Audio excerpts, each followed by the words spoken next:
Hello everyone, and welcome to Character Player, where story is the real DM. We're artists by day. And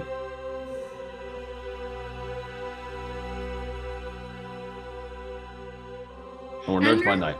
Oh my god! Tonight, we're diving back into Mom. But first, we have announcements from Ricky. Pull it together. Sorry. Sounds like our DM glitched. Just we want to remind everybody that we stream all of our games on YouTube and Twitch at 7:15 p.m. Pacific time every Monday, altering between our main campaign and whatever multiversal mini arcs we have going on. So again, that is YouTube and Twitch at 7:15 p.m. Pacific time every Monday. Or if you missed that, you can always catch the podcast version of the show that comes out the following Tuesday morning. We upload those things to Spotify and Apple Podcasts via Anchor. So again, Tuesday mornings, catch the episode that aired the Monday night before. You can catch all of our shows there. If you like the style that we do put out our own like one-shots and adventures and map packs on DM's Guild. So if you guys want to go over there and look at some of the stuff that we put up there, we work very hard on all those things. Please let us know. Leave reviews. If you want to leave some optional donations, that's always great. If you want to support the show, again, search Character Player, and you can find all that stuff on DM's Guild. We want to give a special thanks to all the amazing artists out there that help make our show even better. You can find all their information in the description of this episode. That is from sound engineers and musicians and to graphic artists. Everybody that contributes to the show is listed in that description. And we also want to give a big shout out to another supporter of the show, which is Fiverr. I don't have a big Fiverr ad today because I actually, as I was coming home from work, got 2 Fiverr orders to write, and one of them wants it rushed. So I have to start working. I had to start working on that as soon as I got home. I wasn't able to write out my ad that I was going to do today. But for any creators out there, songwriters, painters, graphic designers, marketing people, like Fiverr is a great place to put yourself out there to get some extra work, make some extra cash. It's been really great for me. It's been great to kind of give myself a little bit of like a side hustle to help supplement my income as a creator. So I enjoy it and it's great. And so if you guys have something that you want to do on Fiverr and you want to make a little extra cash, follow our bit.ly link in the description and you can sign up as a seller and start making money literally immediately. So yeah, go ahead and make money as an artist. Artists deserve to make money, and Fiverr can really help out with that. So thank you so much, Fiverr, for supporting our show and for helping us as artists be able to make some extra cash. That is all of our announcements today. There it is. Boom. What's the bit? I don't get it. No bit. I literally, as I was coming home today, got 2 orders, and one of them was like, "Hey, can you have this done like tomorrow?" I was like, "Sure, I can try." So is that the bit? I still don't get it. Yeah, that's the bit. That's okay. You're not meant to get it. It's an anti-comedy bit. Exactly. Okay, Norm. Let's get Sometimes into bits is that there is no bit. And that's a bit of knowledge. Let's get into this game. Yeah, Ricky got a tiara. His bad bitch tiara. Bad bitch. Whoever's watching for the first time is confused. All right. Let's dive back in to Mom, the Misfits of the Multiverse. So, last we left off, our heroes were looking into the odd attack from seemingly normal patrons at a tavern. They made their way first to a local shop where a goblin named Jethro sold them a dragon egg, as well as some night vision goggles, essentially, for Newton. After that, they found their way to the Golden Needle, where they learned that the attacks had been kept quiet, and that it had been 2 weeks since one of the humanoids turned creatures, Huxton Wallaby, had shown up to work. The attendant gave them the address of Huxton's husband, after Havok agreed to purchase a tiara from the store. The group made their way over to the Grotto district, where they first stumbled into a bar/fight arena and watched as a couple of fighters went at it. After one of the fighters insulted Tilly, Stiki threw a cup at their head, and tensions rose in the bar before Stiki agreed to fight the orc named Brock tomorrow. Well, did he? That's how I remember it. The party made their way to Huxton's husband, Sion, who nearly threw them out after feeling insulted by the party's reaction to Huxton's death. But through some convincing from Havok and Tilly, agreed to give them a look at Huxton's journal to see if they could glean anything from that. Havok found a symbol of a dark circle forcefully etched into the pages of the journal before learning Huxton had gone to the docks about 2 weeks back. The group deliberated about what their purpose was in regards to this adventuring party, and, still somewhat unclear as to what the answer was, made their way towards their meeting with the guards, and more specifically, with the guard Gathir. And that is where we will begin. So, you've all just exited the house, had a bit of a talk right outside, and have made your way back to the trolley that will take you back towards the Temple District. You're really comfortable in that chicken suit, aren't you? Quite. You know, you ever put something on and it's like, oh, this is forever. You know, like this is. No. This isn't going. It's you don't have like a forever garment that you just, it's like a blanket of sorts. Havok reaches up and touches the jade earring that's in her ear. Just kind of rubs it and no. Newton, I don't know where I got that chicken suit. You should probably wash it just for hygiene purposes. You all make your way onto the trolley. Yeah. Yes. This is all while walking. Hello on board. 2 silver to ride the trolley. I'll just give him a gold for all of us. Thank you kindly. Next stop, Textile District. Is that where we want to go? Where are we trying Yeah. to? I Yes. believe so. Let me double check. We need to go to the Temple District, actually. He overhears you saying that. Temple District is after the textile. Oh, lovely. Thank you so much. Yes.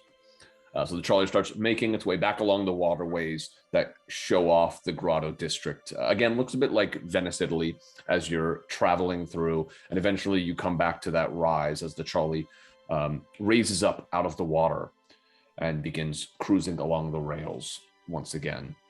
You see people passing by, going about their day. Is there anything you want to do before you get to the Temple District? I want to push the tiara one more time. Bad bitch. What time is it? At this point, it's about 1 o'clock. In the afternoon. We were Yes. almost late. 13. Oh, goodness. Better get there. Do you But- think they're going to be mad at us for being late? We're not late yet. You can tell there was a murder. Okay. What'd you say, Newton? We could tell them there was a murder. That's a great idea. Wait, there was a murder? Well, there Yeah. was. The husband I that we think- just left the wives, the husbands we just left the partners. If there's any reason to be late, I think a murder would justify it. Well, he knows that those people are dead. Yes, but we're also not going to be late, so I don't completely understand where the worry is coming from. We're going to be on time. Just saying we could say that. We could tell them there was a murder on the train. You Murder see a on the lot of Express. heads turning in your direction now as you're shouting this Huh? out. Oh, was not not- this train, the other train. Oh, God. People are just kind of looking at you all a bit curiously. You see in the mirror, you can see the driver of the trolley kind of glancing back towards your group. You Oh, watch we're as he not- kind of gestures his hands. We're not weird. Newton likes chicken suits. Now arriving at the Temple District.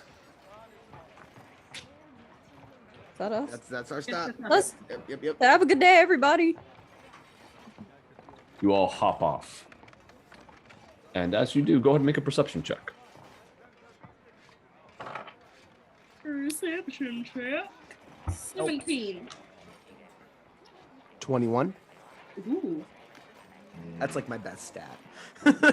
I'm perceptive as heck. I'm a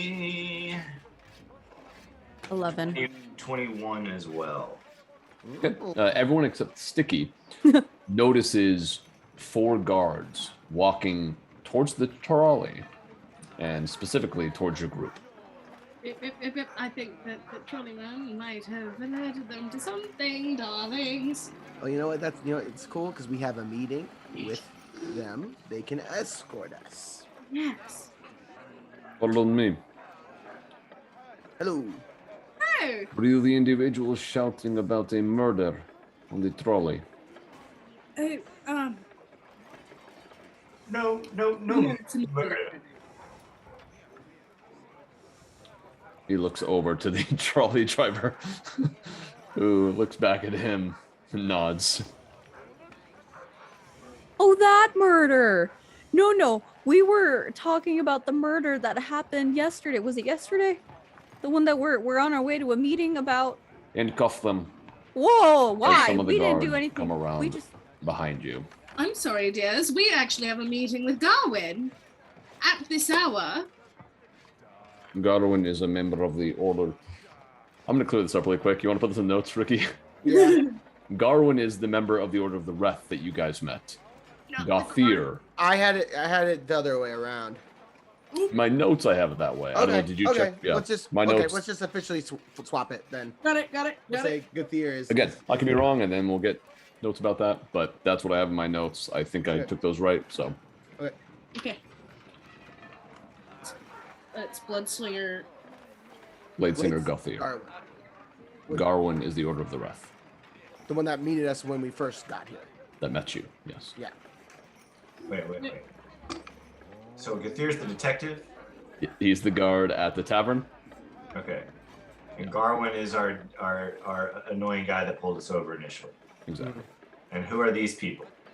These are, you haven't asked their names. They're guards. They look to be in, so let's go ahead and mark the time now. Ricky is coming back. Okay. They look to be in the same armor as Gothier. Slightly less gold kind of embroidered around them, showing they're probably of a lesser rank. But seems to be member of the same guards. If you will come with us quietly, there will be no more troubles. To see Githia. I don't know anything about this meeting. I know that you are going to be placed under arrest. I think that's rather presumptuous. You're causing a public disturbance talking about murders that you're not supposed to know anything about. He whispers kind of quietly at the end. Just Wait, curious. Oh, what you do. yeah. Oh, no, you know what? You're right. You know what? Yes. We're causing a disturbance. We were causing a disturbance, guys. We gotta be rule. We gotta keep our noses clean here. Newton. Have you ever seen... Newton! It was a cinema reference. I do believe if you brought us before Githia at this time. I do believe you are resisting. I'm not resisting anything, dears. You're My hands are literally in the air. The guards come around to you then first, Newton. Pull your hands behind you. And put you in cuffs. Yeah, I do the same.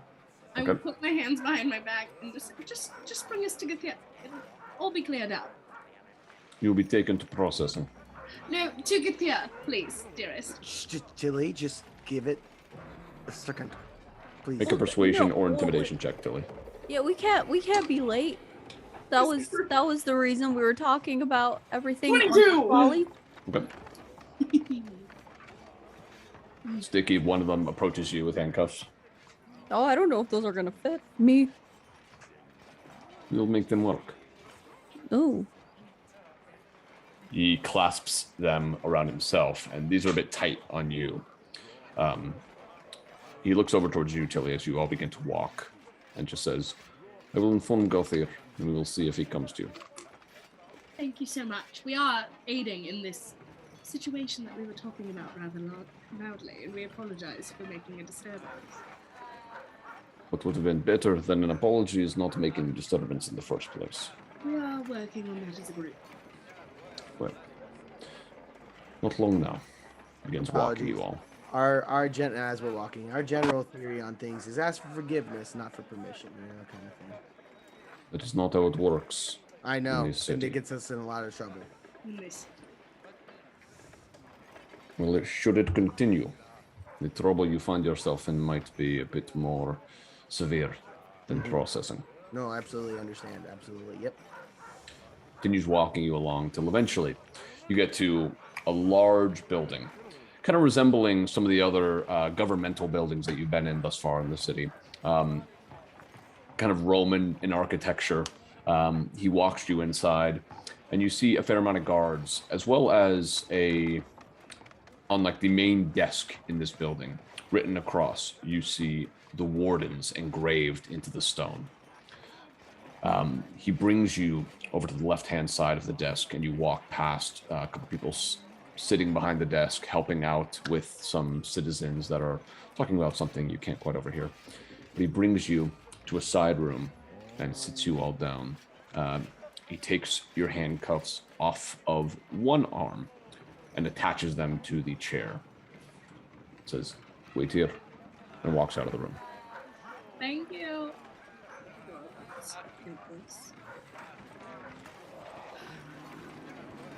You're sitting there, the door's open. You see, suddenly, a head around the doorway. See a little elvish boy. Hello. Hello. You are criminals. Oh, no, dear. It's a misunderstanding. He takes a grape and throws it at you, Tilly. Can I try to catch it in my mouth? Make a dex check. It's a natural one, baby. Okay.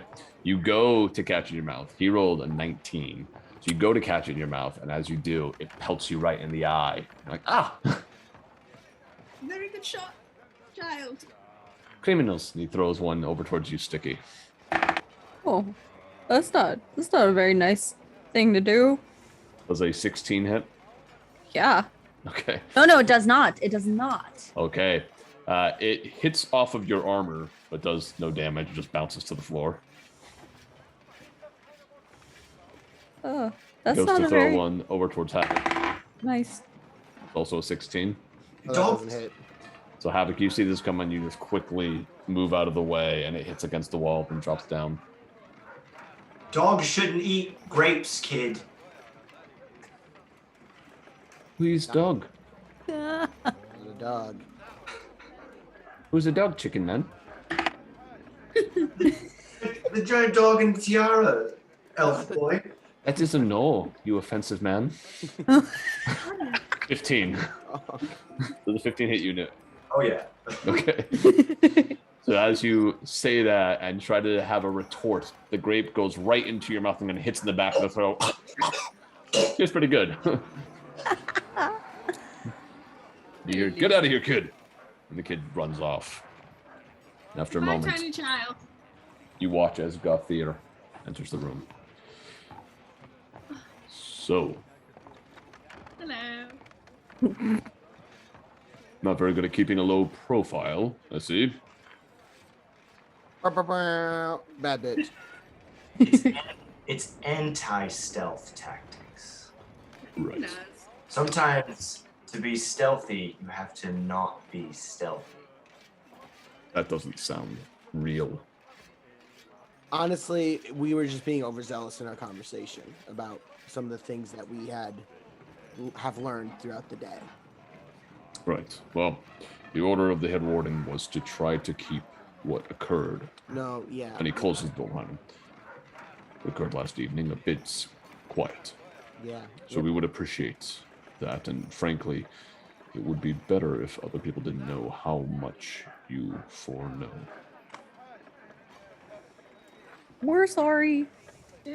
Very sorry. Is it possible that the guard knows so that they don't arrest us again? We can't let every warden know because that would defeat the purpose of people not knowing that you know. You know? Maybe we can just not be shouting about it. That would be my advice. Ideal. Was it all of you? Well, say we go see a movie or something, and there's murder in the movie, and we talk about the movie. Are we gonna get arrested just for mentioning murder? Is that where we live? It sounded as though you were shouting it out to people, not really saying, "Oh, the movie about murder we saw." Did you mention a movie at all? I was about to. Right, so you didn't, though.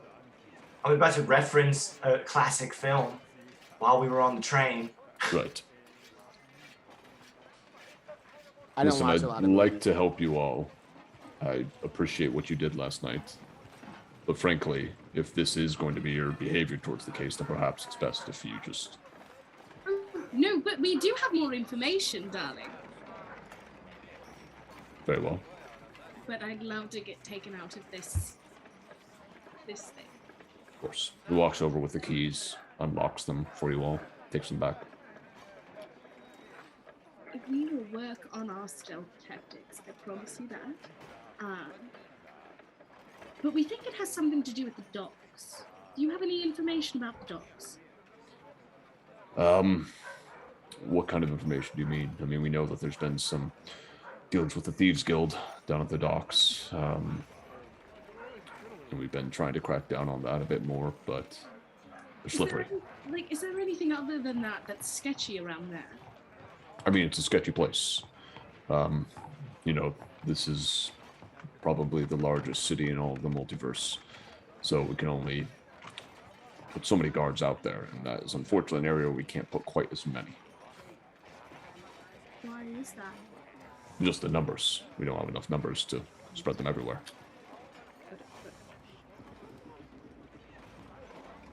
Well, what we've learned so far is that's the connecting factor, and that's where we were headed after our meeting today to see if you had found anything else of importance. Nothing of importance, but it is odd that we've been asked to keep this quiet. Is it?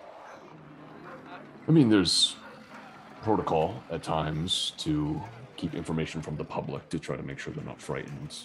If there's a serial killer on the loose, for example, or something of imminent danger that we know we can handle. But something like this is usually something that would be reported, perhaps a curfew enforced until we could get to the bottom of it, and yet they are... Solarans recommended that we don't, that we just try to keep things quiet, so...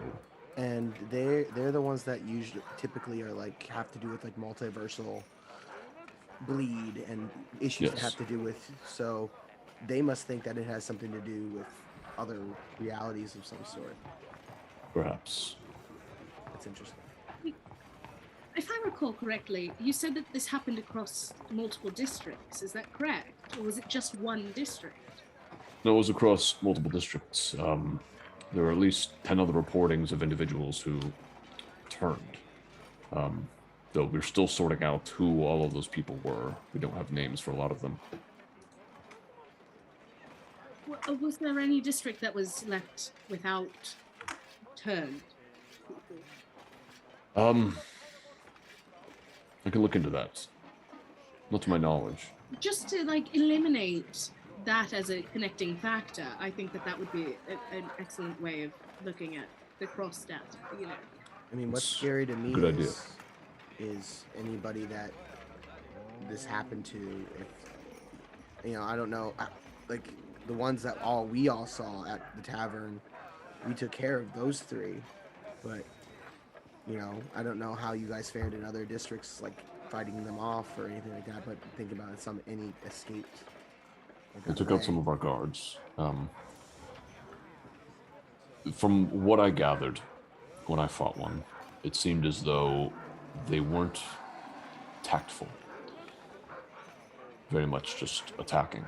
So I don't know if they'd have the wherewithal to hide and plot, but it's a good thing to consider. Tilly, did you share with him what we had learned? Oh no, darling, I was leaving that to you. Oh, okay. All right. Like your tiara. I press it. Bad bitch. Yes. Here's a tip for stealth. Don't press that button. Oh no, I know it's not for stealth. It's for announcing my presence with authority and making me feel There's the time. silly. Bad bitch. It's for aesthetic reasons. Our cover is a bachelorette party for Havok. That's what I'm. And I was just yelling "slay" on the train. You know. No, you were That's not. what you said, though, Doug. That's not what you said. It is. I like how you tried to backtrack, but no, that's not what you said. Anyway, What did you find, Havok? so we went to the Golden Needle, which is where Huxton worked. We talked to his coworker Thaddeus, who said he hadn't been to work in about 2 weeks. Thaddeus gave us the address of Huxton's husband, Sion. And we went to talk to him, and he allowed us to look at Huxton's journal, his personal journal. And it was pretty normal up until about 2 weeks ago, in which case he started acting very strange, incoherent, paranoid.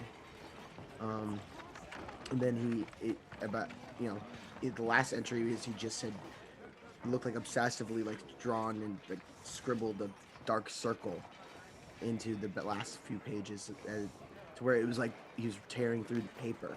He was just like circling over and over and over again. It's But we curious. one night apparently Sion had followed him out of the house, and he went to the docks, and that was about 2 weeks ago. And he had, after that night, it's when he started acting strange.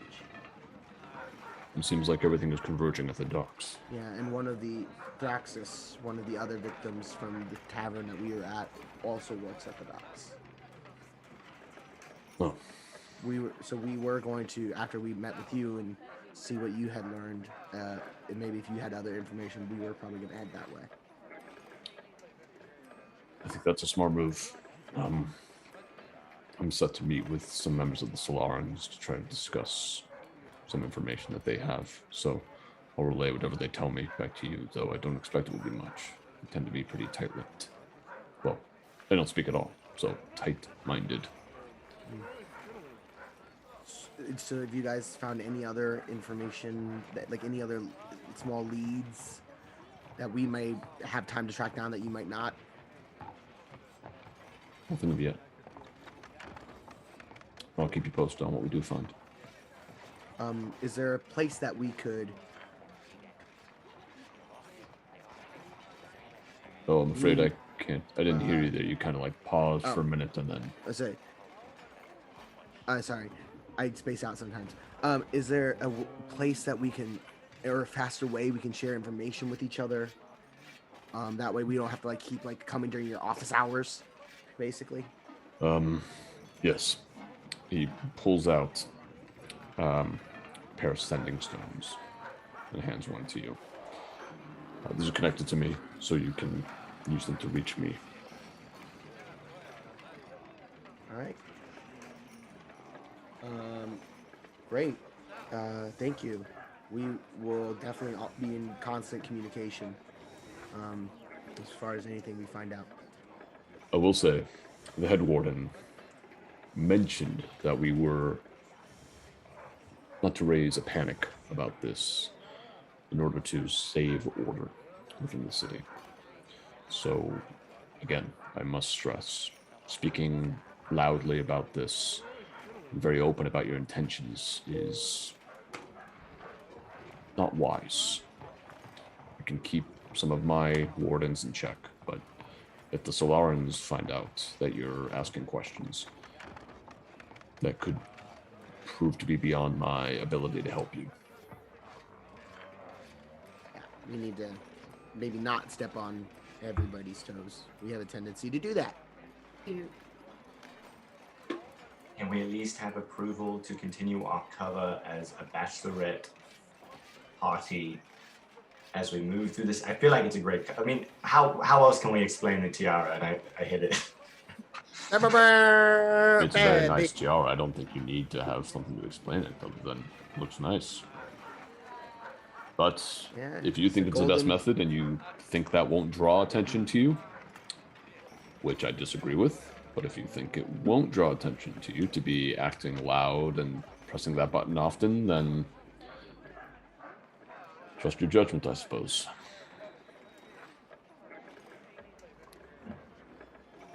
Is this arrest gonna be on our, is it gonna follow us everywhere we go? Like, yeah. Yeah, we on like a watch list now. Just Stiki. Oh, okay, cool. I'm cool. I'm kidding, Stiki. I Oh. talked to the other guards, to the wardens. They understand. Oh. Okay. Luckily, you were pulled in by wardens that hold me in high esteem.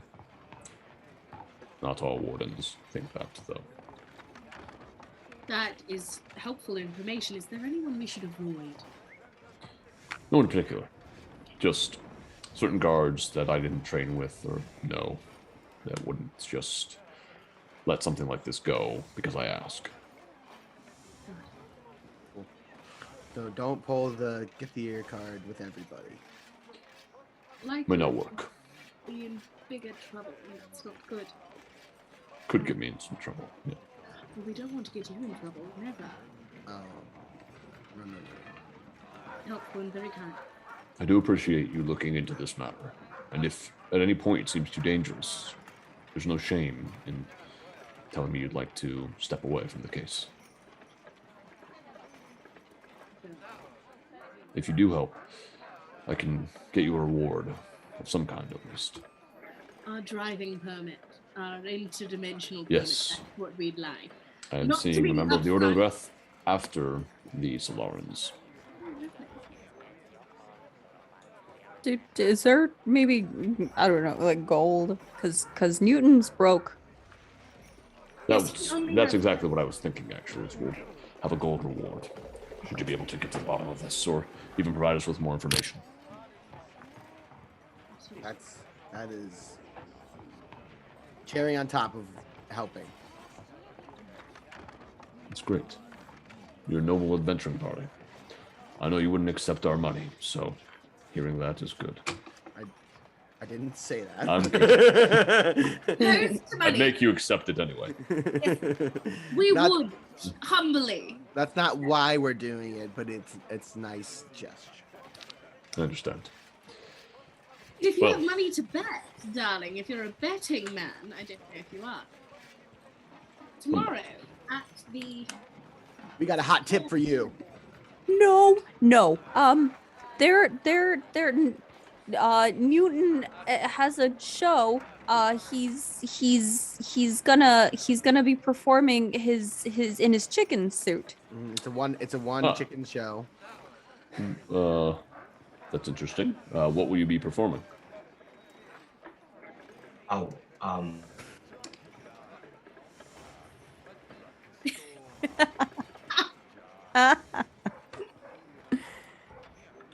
Well, I suppose this is goodbye then.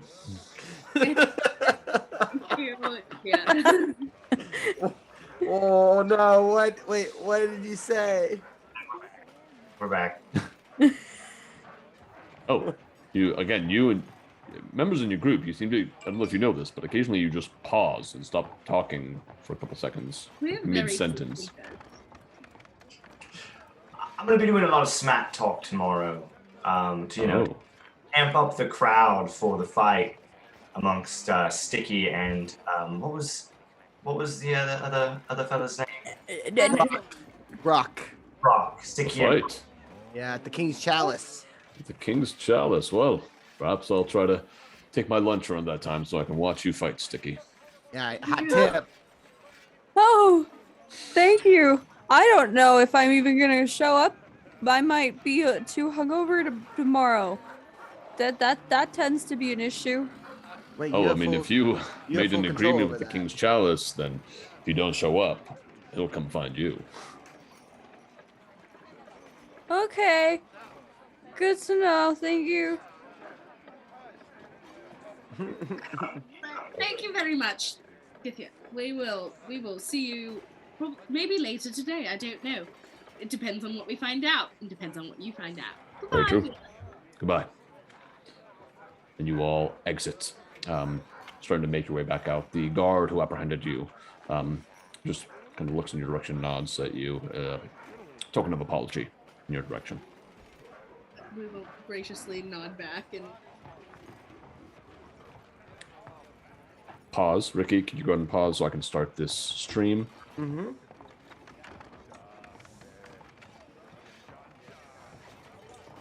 Wild West Coast storage. Chapter 2. Chapter 2. Oh my god.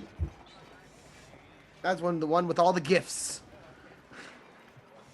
We got so much. I watched it again while I was editing. So much stuff. Oh my gosh. Remember what this one was called? I called it the past, the present, and the future. oh, we didn't title this episode. Oh, we didn't title this one. No, we didn't. Let's think about it. Last episode was True Porpoise. Yeah, I think we can name them at the end. That's probably the best time to name them. You called it the past, the present, and what? And the future. Because we learned about some history of deities. We got lots of gifts. And then we learned about a scary prophecy. Past, the present, and the future.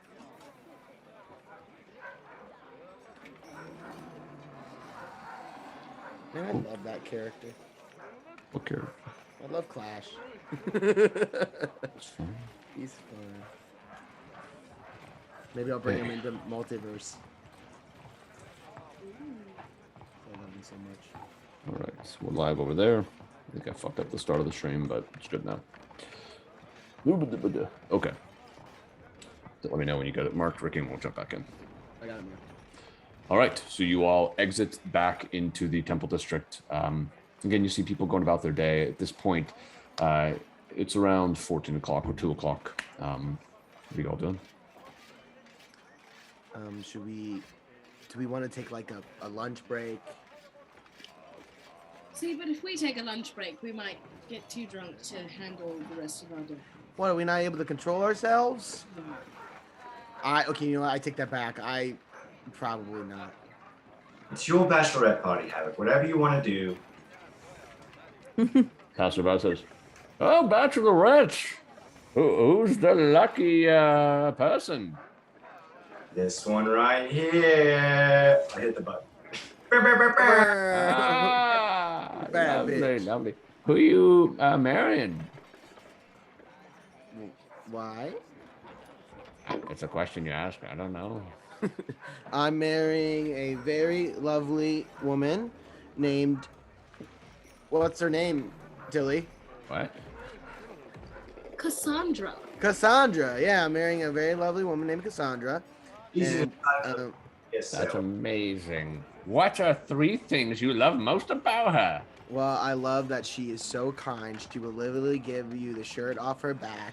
I love that she loves me and cares about me. Oh, And that seems- yes, and I love her sexy, sexy body. Oh, Yes. all right. Physical attraction is very important to me in a relationship. And how did you meet? We met. You're asking at- very intrusive questions, and we don't even know your name. It's fine. We should get our story straight now. I'm Sally McGee. Sally McGee. Yippee. Are you lost? Do you need help finding where you're going?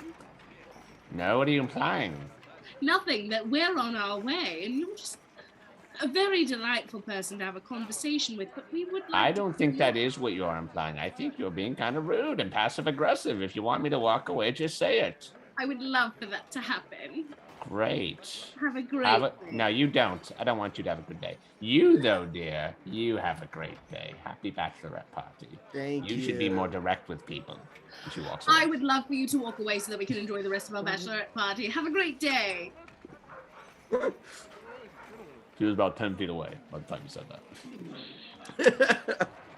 Havok, can we just go? Can we go? I didn't want to get involved in that conversation at all. Why did this happen to us? Newton! Hey, I heard there was a bachelorette party over here. No. Who's so lucky that...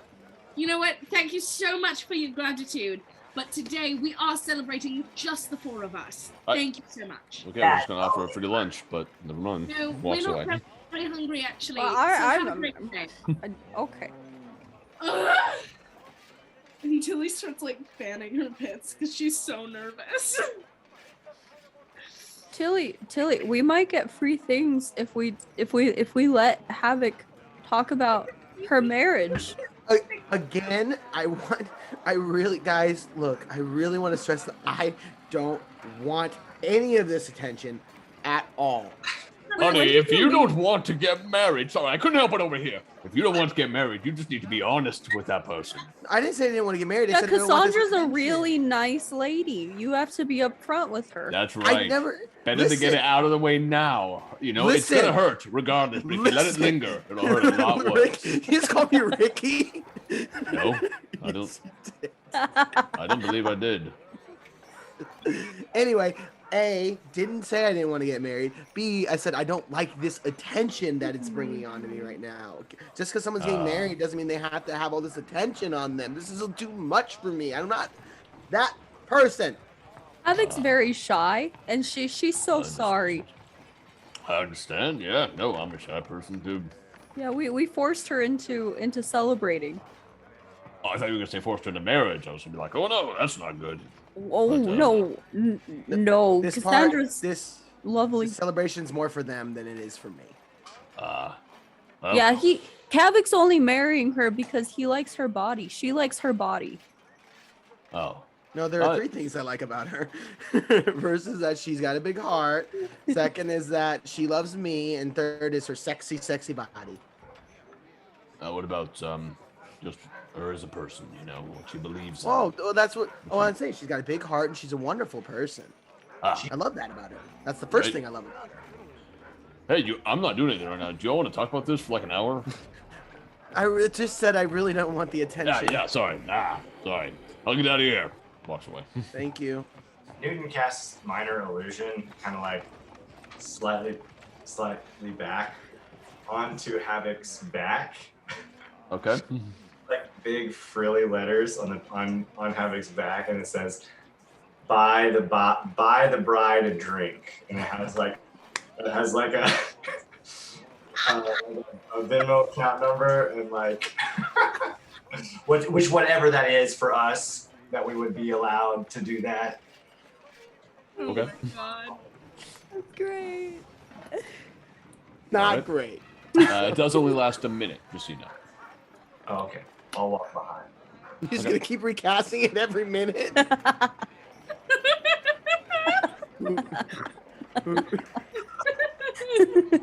Oh my All right. God. You all start making your way towards the docks. Eventually you get down towards the docks district, which you see is a more run-down area of the town.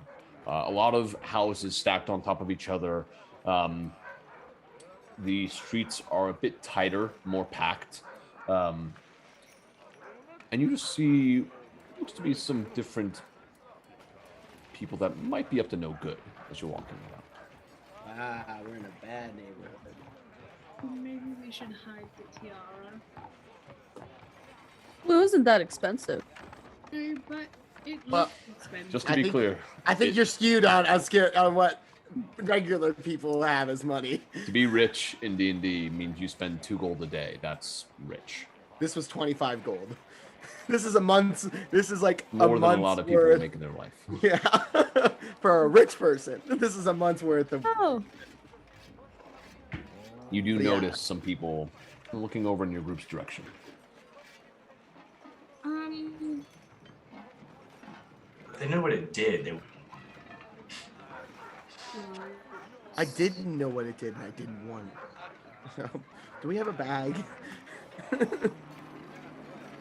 Yes. Do you want to put it in one of mine? No.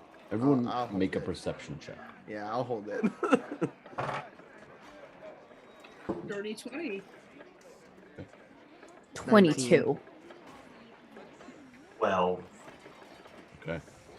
To those of you that rolled 15 or 15. higher, you see about 60 feet ahead of you, a little kid, maybe about 8 years old, dart out of the alley and say, "Someone help! They're taking my gran! Help! Help!" and runs back in. Be a trap or somebody in dire need of help. I start going. Yep, Like, Stiki okay. follows. Damn it, minor illusion, damn it. Okay. You start running. You turn into the alley and you see the kid running ahead. About another 60 feet in, you see 3 figures standing over this older woman who's on the ground, and they're throwing punches down in her direction. Oh, hey, no, what? Stop! Okay. Look up at all of you. Might want to move along. Nothing for you to see here. That's an old lady. Like I said, move along or you might be joining her.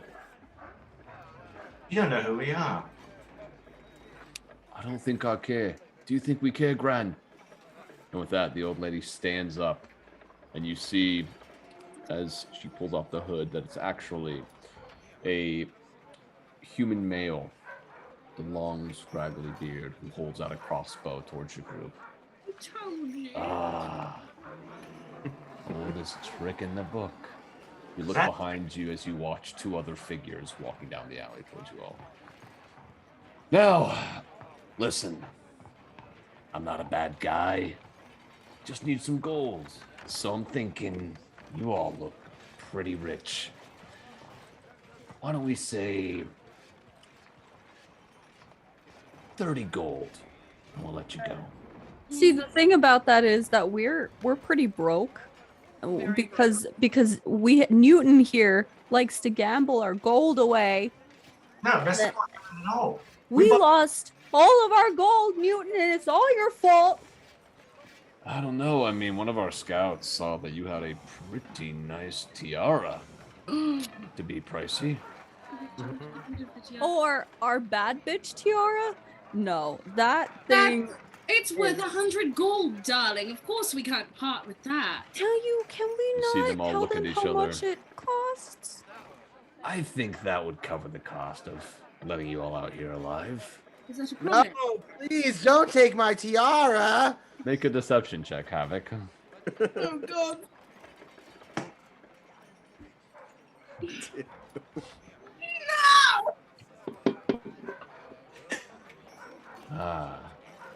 Trying to pull one over on me, huh? Newton leans in and whispers to the group, "If he takes the tiara, it'll blow our bachelorette cover." Newton! I'm thinking, since you tried to lie to me, we'll up that to 50 gold. That seems fair, right? See, I'm trying to tell you, we're broke. We don't have anything to give you. Except the tiara, and I like it. I don't want to get rid of that. Well, then here's the other option. We keep one of you as collateral, while the rest of you scrounge up that money for us. Well, why don't you do that? You know what I mean? Like, if you're... That's what we're doing. No. I mean, why don't one of you go find a way to make money, like a job? Look at each other. How That's many what are we're surrounding doing. us? No, this isn't a job. This You is see thievery. 5 in front of you, and then 2 behind the alley blocking your way. All right. Are they all within 40 feet of me? No, not all of them. Okay. What's it gonna be, hot chats? I feel like you have an entrepreneurial mindset, my friend, because this is a good idea. This is a good idea, and you can use that brain for better things. Agree with that. 50 gold. So we don't have 50 gold. I don't How know what much to do tell you you. have? We have a tiara. I don't believe you. Tiana. Drop your weapons. You watch as the rest of them pull out crossbows and aim at you.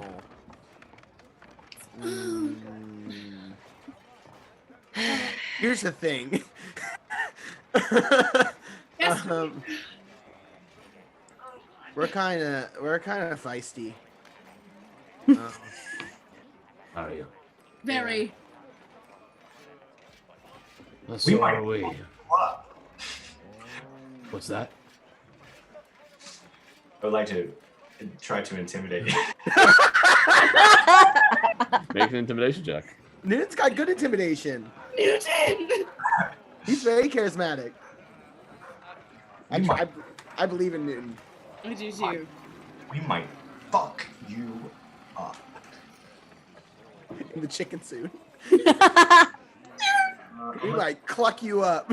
I'm going to use my card of inspiration. No. That's going to be an 18 because I pulled my love. Nice. Oh. Queen of Hearts. You definitely see a bit of apprehension come over all those in front of you. He's in chicken suit, and he still says that. Must be real. Shut up. Do you want the tiara or not? That is the deal. All right, we'll take the tiara. And that is all, and you will leave us alone Of course. for the rest of the time that we're here. Yes, of course. You got my word.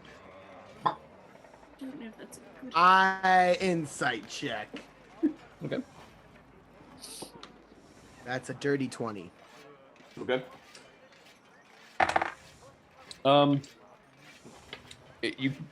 You can tell that this is not an individual that's easily one to be trusted.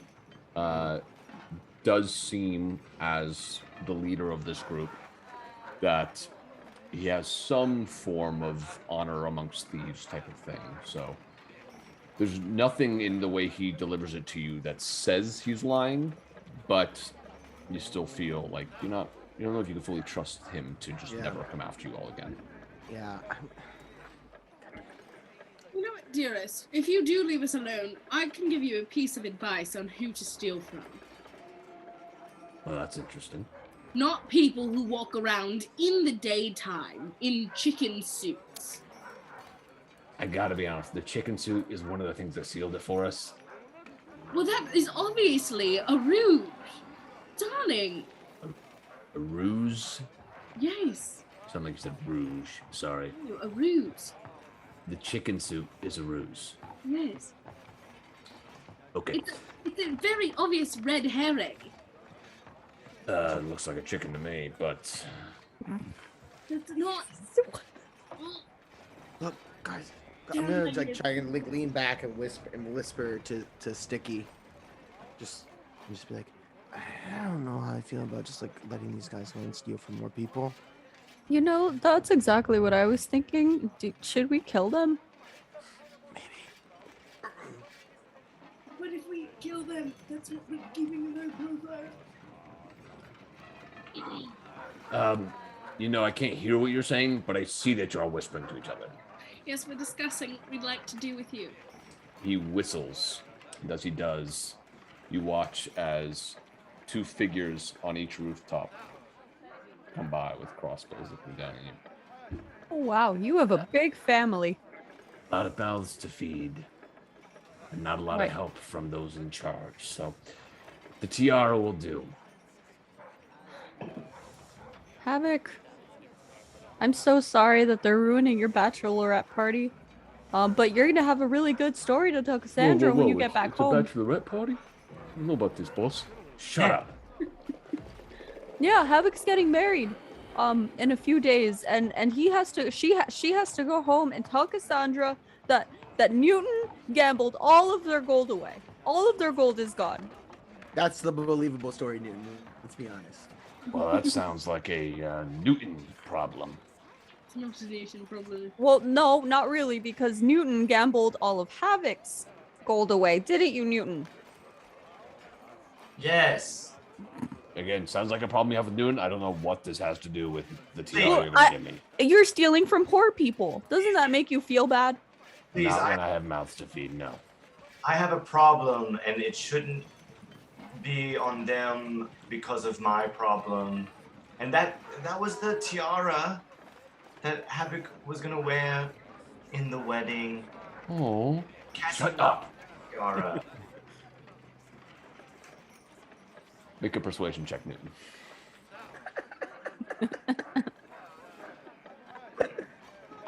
I bet you'll be a lovely bride. Shut up. Shut up. Thank you. 16. I'm a little miffed about the gambling comments, so I'm not. All right. If we don't take the tiara, what else do you have to give? How The about chicken those soup. goggles for one? Oh no. Oh, how does he know about my? These are my aviators. I brought 2 pairs of sunglasses. Okay. I'll take those glasses for one.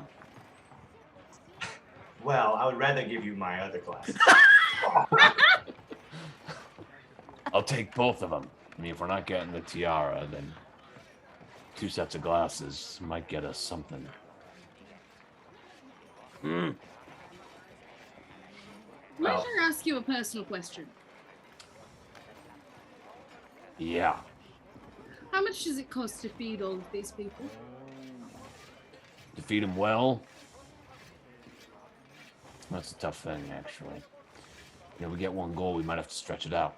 Try to get as much as I can so they can actually eat well and take some home to their families. Sounds like you're the good guys in this neighborhood. That's why we're robbing you. Well, we're the good guys in our neighborhood. Now, what neighborhood might that be? The Cosmos. I don't know that district. It's not a district, darling. How do you feel about the I'm guards being around? very vague right now. I don't know what's happening. I'm just asking you, how much gold does it take to feed you and all of their families well? About 25 gold. 25 gold. Well, I wasn't honest when I said the tiara was worth 100. It is worth exactly 25 gold. Then give it to us, and we won't kill you. Seems Well, like a really see, good if deal. you ask nicely, we are the good guys in our Please district. give us your tiara. But both, it's a wedding. I swear to God. I swear to God. You need to shut up. We would invite you to the wedding if you let us go. Aw. Yeah. We can't. No, we're not gonna go to. I would love to have you at the wedding. All of you. Yeah, it's a buffet, open bar too. Yes. Definitely. I don't go to ones that aren't. Stiki, make a deception check. Sure. Oh. You can make it at advantage because everyone's helping. Oh, good. Yo, good. Oh, God. 17. Aw, won't you go to the wedding? If we go to the wedding, your little Jim Jam isn't going to be eaten for a week. Okay? So, listen. I'm kind of done with all of this. So, you can give us your chicken suit and the goggles, or just give us the goddamn tiara. Look, that's a pretty fair offer, I think. You'll leave us alone. That's what I promised. Gave you my word. My word is bond. And you'll answer for it if anyone gives us shit in your neighborhood, Well, yes? So anyone that's not even associated with me, I would No. have to answer for it. The people that are associated with you. Of course. And whose I give word the are word we? and you're not fucking with. Well, whose word are we taking here? You want Your the name and darling. title. Well, you mean, how are we supposed to identify ourselves to, your organization? If we don't know, if we say, oh, that guy gave us his word, we got to be able to identify you. Just say. Well, I'll tell you what to say once you hand over the goods. Hmm.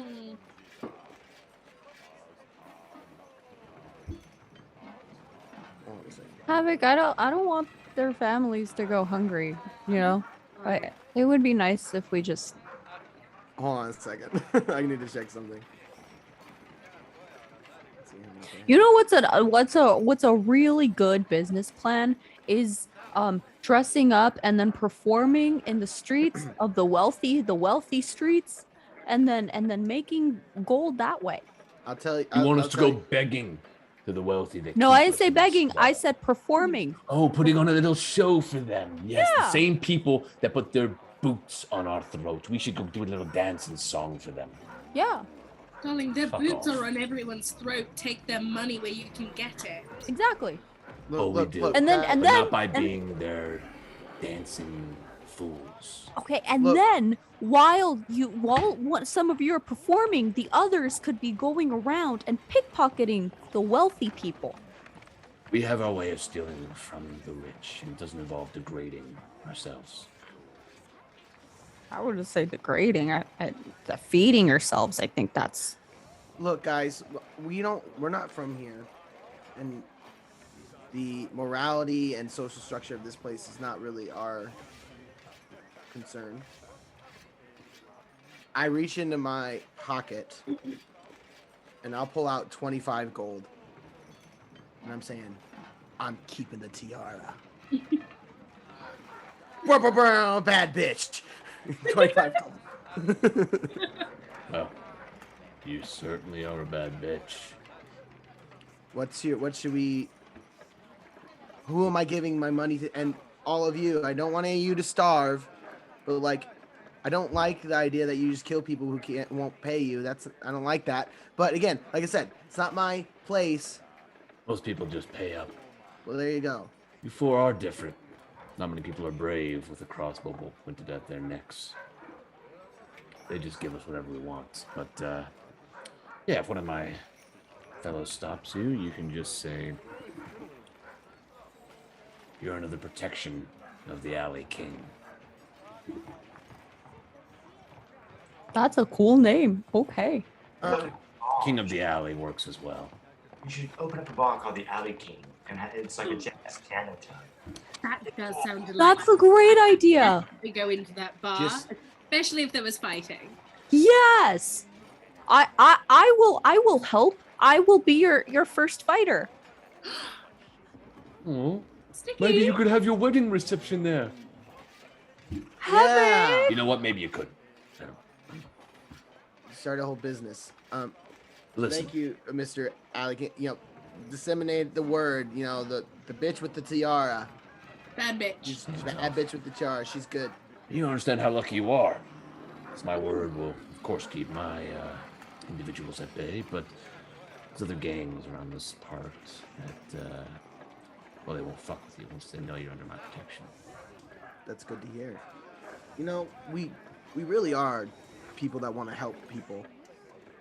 Well, We came here in the first place. that's good to know. Maybe we'll call on you if we need some help helping people. What if Can we what if call I on threw Mr. Alley King, you seem like you're pretty in You the can know. just call me Alec King. Mr. Alec King was my father. Okay, so first name Alley, last name King. Got it. Alley King, you seem to be pretty connected and in the know in this area. If I were to sweeten the pot here, would you be willing to potentially give us some information? Depends on the information you're after. Can we allow us to confer real quick? Of course. I'd like them to put down the crossbows. Oh yeah, can you put down the crossbow since the situation is like not violent anymore? No, Snaps his fingers, and they all put him down. no threat of violence here. So, guys, we're here to search for something that nobody really knows about. We literally have somebody that seems like they probably a public figure around these parts. They may know more than anybody else we might talk to. So, what do you think? Should we share why we're maybe not why we're here, but at least inquire Just like if the Alley King has a lead for us? What? anything suspicious, anything that's out of the norm for them. Do Because we- obviously this is a dubious place. Well, I mean, we got a couple names that we can drop. Thraxus and Huxton. I say we keep the government out of it. Well, that's what I'm saying. We're not gonna identify that we're investigating for the guards, but We're private investigators. or maybe we're hired by Scion. I don't think that the Scion are very popular around here. No, Scion, Huxton's husband. Yeah, we're private investigators hired by Scion, and that will be our cover within our cover. I think that's fair. Okay. Yes, Havok, you do the talking. You've got him under your thumb. Okay. So we've come to this part of town because we are looking for some information about somebody. We were hired to do some investigating to the death of our client's husband. He had come down to the docks about 2 weeks ago, and he died under mysterious circumstances last night, along with another person that we know that works down here. Make a deception check, Havok. It's half truth. It is half truth. Meaning there's some half deception. true. Snap shit. It makes the DC easier for you. Oh no, we're frozen, so I don't know. Did you roll a 1? Havok, no. Did you roll a 1? Rolled a 0. No, Havok, no. I am telling half truth. I'm just lying about who Yes, hired the us. DC was lowered because of that, but I guess I could try. a 0 is a 0. I guess I could try. No. No. 0. They were helping me. No, they weren't. No. It's all good. Why do I talk? Listen, friend. I'm open to the idea of giving you information, but I'm gonna need you to be honest with me. I don't think you were hired by a widow. Well, technically, we weren't really hired at all. We're kind of just doing this because this is kind of just some of the things that we do. We help people. You're just doing it by yourself. There's Yeah, no one 'cause else we you're care. talking to. Because we care. We're trying to get out of here. Talking to Havok. There's no one else you're talking to. Why do I even try to ever hide anything? Is that what you say? No, this is me in my head. But Havok can't lie. He's just the worst liar. It always goes bad. Look, there was an incident in the city last night. Of course, the guards of the town know about it. Are you saying you're working with the guards? We're kind of working on our own. But That's not a no. It's mostly on our own. we're investigating on our own. But if it helps them solve something and protect people, Yeah, that's a bonus. that's what the guards do, don't they? I'm telling you, we are trying to help people. I hear you. They are giving us. I just want you to be honest with me. If we're gonna I am. form this Again, we're not- friendship, I do appreciate it. Honestly, we've gotten permission from a guard. The rest of them don't know that we're helping. We're not supposed to tell anybody. That's honest. They don't want us to help. I believe you. We're helping anyway. Well, aren't you heroes? What do If you I want to gave know? you, if I give you a name of two of the victims, I want to know if you know about them, if you've heard about them, or any of their actions, and if there's anything in particular that's been strange occurrences down here at the docks. Obviously beyond the normal kind of sketchy behavior. That's not our concern. Anything that you've noticed that's out of the ordinary. All right. So the two names are Thraxis Strom and Huxton Wallaby.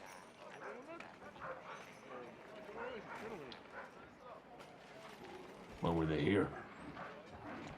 About 2 weeks ago to the day. Well, that is interesting. I don't know those names. They don't mean much to me, but I do remember seeing some rich folks, or richer folks, walking through this area. We tried to pull the same move on them that we did to you all, but they didn't bite. What They made happened? their way to the docks. What did you got guys just us. let them go, or what? We had someone tailing them, seeing if there's a chance we could corner them, but looked to us like they stuck on a ship while one of them was talking to the dock master. About 10 of them. And then the one talking to Dockmaster got on after that and launched away. The boat left? Yeah. The dock? So there were only 10 people in the boat that you could see. 11. 11, including the one talking. Do you know the name of the boat? Did you catch the name on the ship? I didn't. Did it have any distinguishing markings of any sort? It kind of looked like your regular clanker. Do you know where it's docked? That would be at the docks. Can I just insight check to see if he's holding back anything? Sure, make an inside check. Oh, that's a 26. He seems very truthful. Doesn't seem to really have any reason to hide anything. Gotcha. How did you know they were richer people? What gave that away to you? You could tell it a lot by the way they walk, even. But they had some nice attire on, and each of them had this this pin of gold. Couldn't quite make out what it was, but looked nice and looked worth a pretty penny. They each had a gold pin. And so you said 10 of them snuck onto the ship while one of them was talking to the Yeah, it looked like he Dockmaster. was distracting the Dockmaster. Was there anything special about? Did any of them stand out in any particular way from one another? Did one look like they were more of higher status or anything like that? No, if anything, they all seem pretty different from one another. And what do you mean? Just like super? Just a smorgasbord of different types of people. Like, sort of like our group, where we're all different. Yeah. Interesting.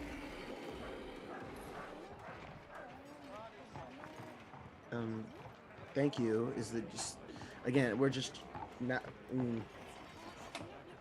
Finding that boat is going to be important. I talked to the Dockmaster. He's a pretty fair fellow. If we dropped your name, would that help, or would you rather us not do that? I don't think it would necessarily help with him. Okay, I'm glad. But if I asked. it looks like he needs to be intimidated, then yeah, we drop my name. Thank you, Alley King, sir. Thank you again, Alley King. Who's the lucky person? Her name is Cassandra. And I go through the whole spiel. Well, listen, Bruno wants to be invited now, so We don't talk about Bruno. why not? No, I'm just kidding. I heard that once. Bruno can come. How is that funny? I don't get it. I don't know. Okay, well, he's gonna Is want it- an invite, so Oh, absolutely. yeah. When's the wedding? It's in a few days. Oh, where? We haven't picked a venue yet. It's in a few days. It's a kind of a spur of the moment thing. Just kind of sprung it on me. Well, good to see you all, and thanks for the business. And he watches, he kind of reaches his hand over to this rope on the side, and he just gets pulled up. And kind of looks down at all of you and waves. Very Jack Sparrow of him. That was very cool. Yeah. All right, guys. Maybe it's get a show on, get the road on the show.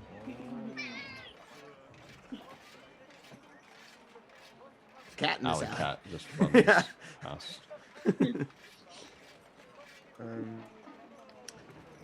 Yeah, let's go, friends. Woo! Bachelorette party. Woo!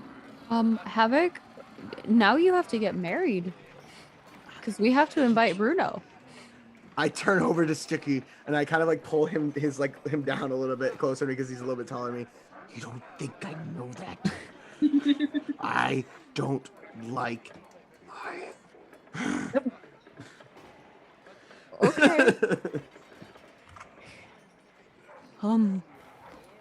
Maybe we can find you a Cassandra while we're here. Right? You walk out of the alley as you say this. Right? It's not a bad idea. My name is Cassandra. There you go. This just large Are you old okay? man. Was like this adventure there.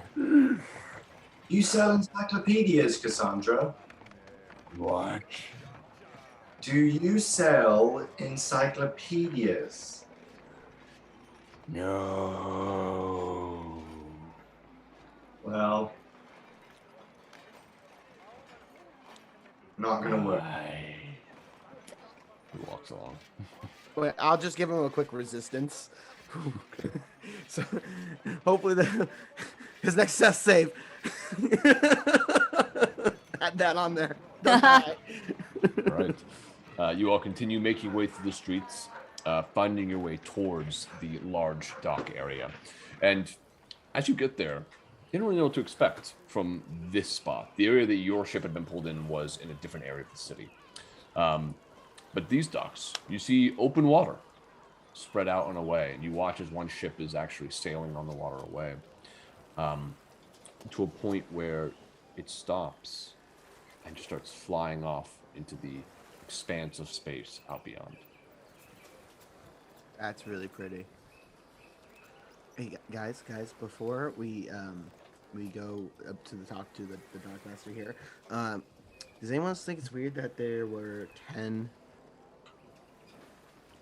instances and there were 10 people plus one, but the number's pretty close, right? Yeah. I think that's definitely information that we could share with our friend. And also, I wanted to share. Please don't let me be the one that talks. No, maybe we should take off the tiara. And Well, maybe now it's a badge of honor. But also maybe It's we not a should- tiara anymore. Now it's an identifier, and I need to keep it on. But maybe we should also take off the chicken suits that we're not drawing as much attention. Oh, I'm down with taking off the chicken suit. You should take off the chicken suit. No, absolutely not. This is a bachelorette party, and we're having a good time. We're having a good time.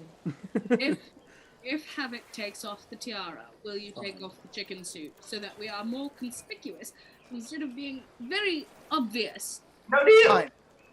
I'll take off the tiara. There. Havok, You have another tiara, Havok? It's the same tiara. So we're just going to be obvious about this and hope that nobody says anything about us. Can we Honestly- get bachelorette sashes? Honestly, here's the thing, Tilly. Now, like, Alley Cat's network, like, recognizes us as the bachelorette party. It's like now, if we, like, take it off now, it seems weird. Yeah, It's like, sure. that's, like, our identifier now. We're that weird bachelorette party that's, like, taking a walk on the wild side. As you're walking to the docks, you do see a turtle who's sitting up on one of the crates. And as you walk by, it says, I could give y'all a tattoo to commemorate your bachelorette party if you'd like. A tattoo? Never had one. About how much for a tattoo? Per person to be 5 gold. Guys, I don't have any more gold. I literally gave it all to the poor people. Don't let anyone write on me. It's And like, even poor people. All to them. All my Wait. gold. Yeah. Havok, you're broke. Yep. Havok, you have zero money. I literally spent all my money today. Yeah. So I don't have any money. Well, that's all right there. Pretty bright to me. That's why you have the friends here. They pay for you. A good friend will always pay for the bachelorette. Yes, we Yeah. will. That's very yes. Look, it's as nice as a tattoo would be. Honestly, I don't know how much it's gonna show up under my fur. Like, I don't know how that works with a tattoo. Want to shave the area? No, Just keep shaving it. no. Depending on where that is, that'd be very strange. Well, there's some spots there that you have less fur, so you can always do one of those. Always do right behind Yeah. Are you What's guys your really choice? Offers on the table. So how long are you gonna be here? Not too much longer. I'm gonna head over to the tavern in a little bit. Well, which tavern?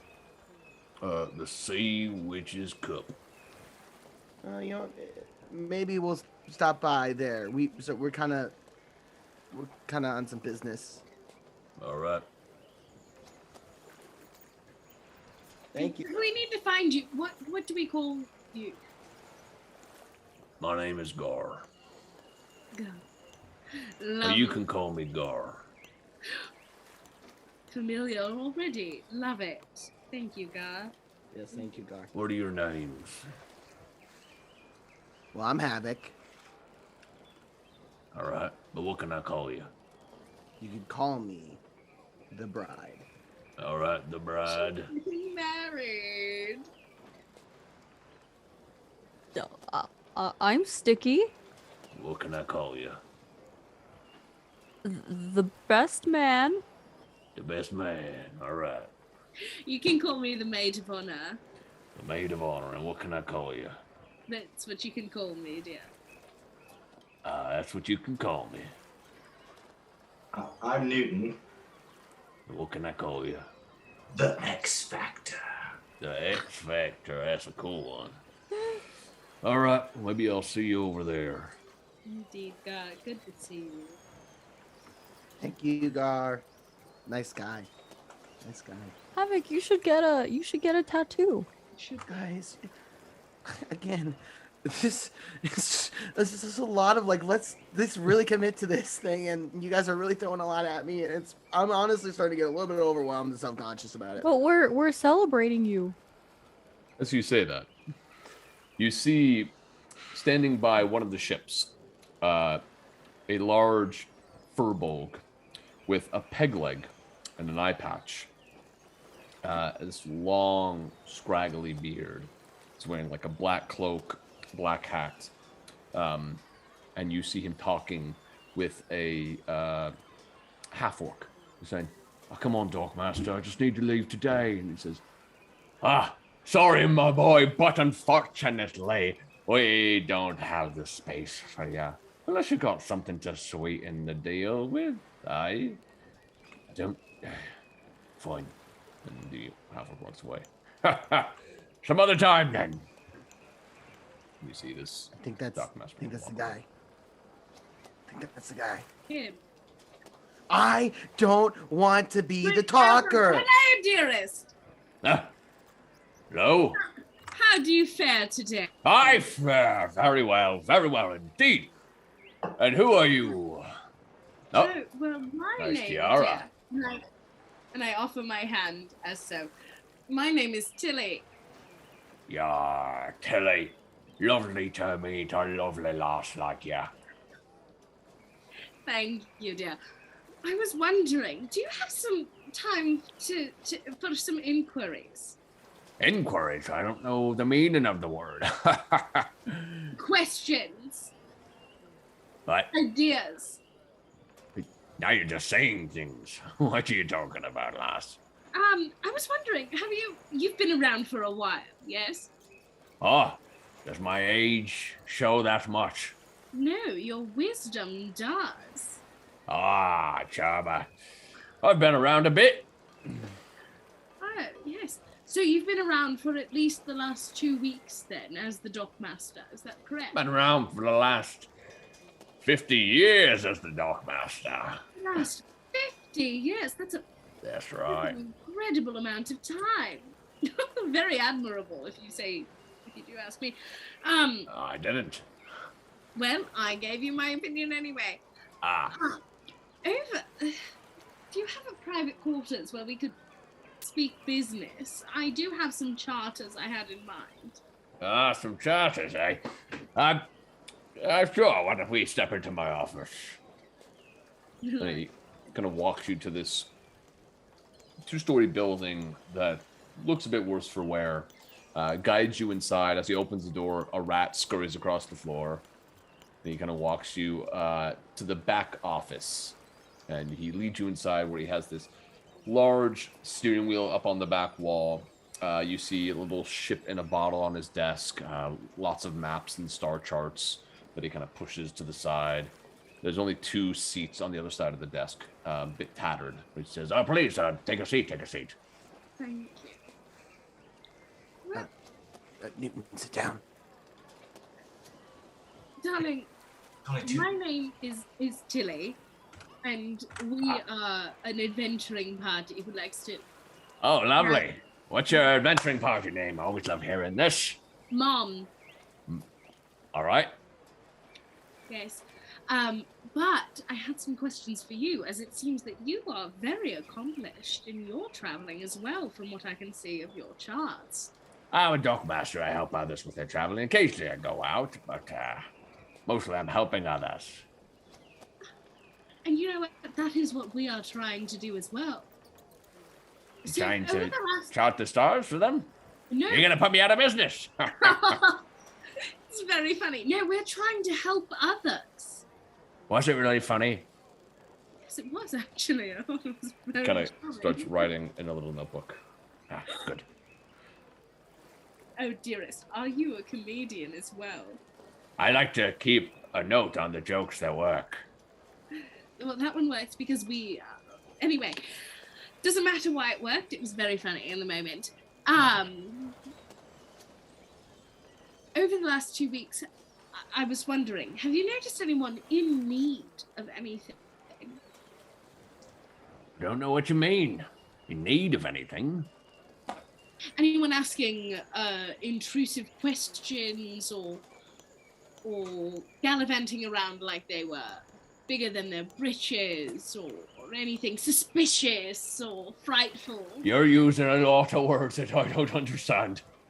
Oh, goodness. Do you speak any? Do What's that? you speak any other languages? I speak giant. Anybody here speak giant? Stiki? No. I speak orc. I don't speak orc. Oh. What, do you speak any other languages? Now we're getting to know each other. I do. I speak Elvish. Ah. Yeah, I speak Gnoll, and Celestial, and a little bit of Abyssal. Wow. Oh, wow. I mean, it's very broken, Abyssal. Like, just a few words here and there. Abyssal, infernal. Oh. Very cool. We're learning so much about each other. What do you want to know exactly? Has there been anything dangerous happening over the last... Yes, oh my gosh, yes. Oh my gosh, tell me all about it! Yes, something's going on in the sewers. There's been some blockage there, and we sent some folks in to clear it out, and they've not returned. In the sewers. How long has it been blocked? Just about a week and a half now, maybe 2 weeks. Okay. Interesting. And you said they didn't come back at all? No. We've tried to get the guards down here, but they don't care too much about these docks.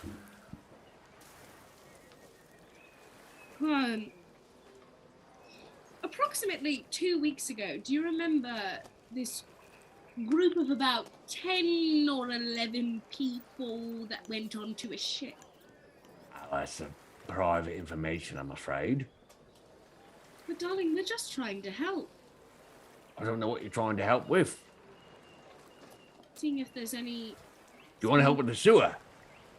We'd love to, after we help with the people that were on that ship. Well, I don't really know what you're talking about. It's on my head. I can check my ship log, and I will if you help me out with this sewer. I'd do it myself, but I'm not in the spryest condition anymore. I imagine it's just some little bugger, spider or something down there. Yeah, maybe like made a little web or something that's blocking the flow. Yeah, and taking those that went down. Yeah, that would exactly, be my guess. yeah. And that would probably block the flow even more. Yeah. With the refuse and stuff. Maybe. Right, yeah. We're just getting a little trickle out of the sewer when we should be getting a bit more. The sewer's constipated. In a way.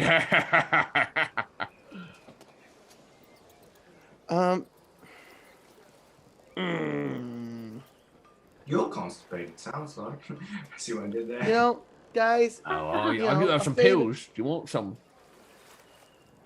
I don't know, guys. What do you think? A favor in place of a favor? Well, is there anything we could pour in the sewer to, like a pill, to solve the problem?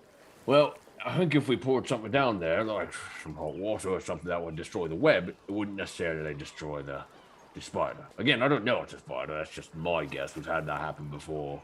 Sounds like you're managing symptoms, Newton, instead of managing the root cause. That's just a recipe for disaster. Right. I'd be asking you to also bring back any people that down there. A colonoscopy is what you're recommending. I think he's requesting is an enema. Oh, No, that is. Is there a reward or anything We're gonna use your analogy. bringing these people back? Yeah, I'll kick some gold your way. Well, again, so a favor for a favor, information for a for a deed. I have a request for the title of this episode. What do you mean, an episode? Write it down for later. I don't know what you mean. Dearest, I do believe that we could help you out with what your problem is in the sewers, so long as you are open and honest with us about any information of what has been happening on the docks in the last 2 weeks. What? I have been. What have I not been honest about? No, I'm asking for deeper information that you haven't shared with us yet. What do you want me to share? About those 10 people on the ship. Well, like I said, I don't remember, but I'll check the ship log and see what information I can find. Lovely. Then should we help with this? And I'll turn to Havok and ask Havok. Again, I just think, like, in general, I think that's going to help the condition of this particular district. If the sewers are clear, I mean, that's going to help more people than... I'm for it. I know you guys, and I understand if you guys don't want to do it, but, No, but it also could build a rapport, and they could also feed us more information. You seem on the fence. Well, we're a little on the fence, dear. But we'd Well, love to help. Well, no, you told us that people have gone down there and not come back, so there's a potential danger. So we just want to talk it through, make sure we're if we're gonna potentially risk our lives, we just want to make sure we're on the same page and everything like that. Right. Isn't there some sort of animal control for the city? Like, is there They don't know what's down. They don't know what's down there. And I think you said you tried to call the guards, right? Contacted the guards. They haven't made any attempt to come down. Look at what Is there a guard presence over here at all? There's some, or not too much. And to be honest, I feel like I never see them. I understand these are the lower docks of the city. The upper docks tend to be more heavily guarded. Oh, yes. That makes sense, doesn't it? I don't know. I'll tell you what, sweeten the deal a bit. Sounds like you might be looking for some people that went on a ship. And if you need to go on a ship, I will provide you passage. A one-time passage type thing for free. There and back again, if you will. Depending, of course, on how far you're going. Oh, that sounds like a delightful deal. So you'll do it? Could we just step out the room real quick, have a quick discussion, and come back in? All right. Yeah. Just hang out for a second. Me? Yeah. Don't All go right. back. Yeah, just hang out in the room, and we'll that way. Don't go back. I understand what you mean. Go ahead. Yeah. Okay. Sorry, I'm nervous. it could be a dragon down here? What? What are you saying? No, Catch the Hobbit reference? No. What? What? There and back again. What? I'm just saying, you don't know what it is. You don't know what's down there. It could be anything. Yes, it could, but it could also be fun. It could. So I think we should do it. Because it could also give us insight into what's been happening around here, if there's something spooky down there. And think about it like this, Newton. Where do people dispose of dead bodies? Because that's what I'm into. So, I'm more into dead bodies than you are.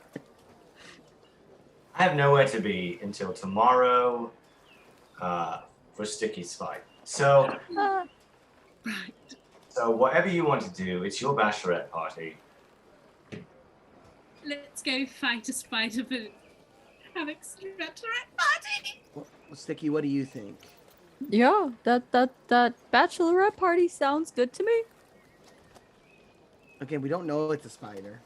It could be something else. Could be nothing. Could just be a blockage. It could be nothing. Or it could be something. It could be something really bad.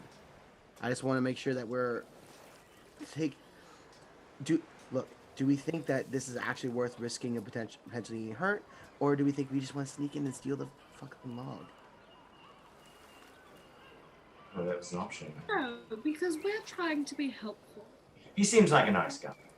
Oh, And that's we don't look. need to do that through deceit. You all We can do just that seemed through help. you all just seemed hesitant, so I was offering an alternative. We just wanted to know what you wanted to do for your bachelorette party. I'm about to have a mental breakdown. You hear him singing a song that's like, I love not being stolen from. Honestly, morally, to me, that doesn't matter. It's not hurting anybody, and we'll put it back. So to me, it doesn't make sense. But anyway, look, again, I'm about to have a mental breakdown if you guys keep telling the whole fucking city, the whole capital, that I am getting married. I am going to literally lose it. So what are you guys doing? I think we should do it. Yes. I'm in. Let's take a vote. I'm in. Let's go wait around in some shit. Let's go. Let's do it. He opens the door. He's like, sorry, but the walls have a lot of holes in them. I could hear everything you said. I can't believe you're going to rob me. I'm glad you decided not to do that.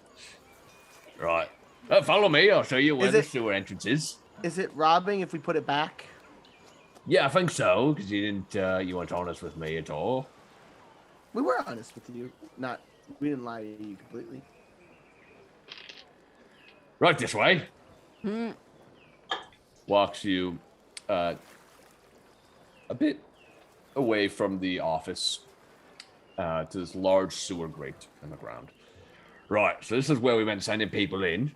The blockage is, we think, further north. So if you head down there, start heading this direction, that's where people have been going. Is there an entrance further north? The entrance further north is in another district. It's farther north than you think the blockage is. Right. Do you think it's best if we go in here where everyone else has gone and not come back from? Or should we go in from the other end? Well, my worry there is that you might get to some grates. Some of the areas are blocked off by different grates, so it might be tougher to navigate to where the problem actually is. Do you actually have a map of the sewers underneath here? I don't, unfortunately. Of course not. I guess this is our best option. So, thanks. We'll take care of it, and we'll report back. Right, I'll get looking at that ship log while you're gone. Newton takes off the chicken suit, folds it up nicely, and puts it away. All right, I'll be at the Witch's Cup if you name me. Awesome. Well, we didn't get your name. My name is Morak. Thank you, Morak. We will report back to Morak very soon. All right. Be safe. Thank you. Walks away. All right. And Newton has also put on his night vision goggles. Gotcha. So first, should we report what we found out to Gathir about these rich folk about 2 weeks ago getting on a boat, It's a good idea. sailing away? I don't think it's. I mean, I think we should keep pursuing this. I don't think we should backtrack by any means. No, he sent us he gave us a sendings. I can call him. I mean, One time use though. Is it Per day. per day?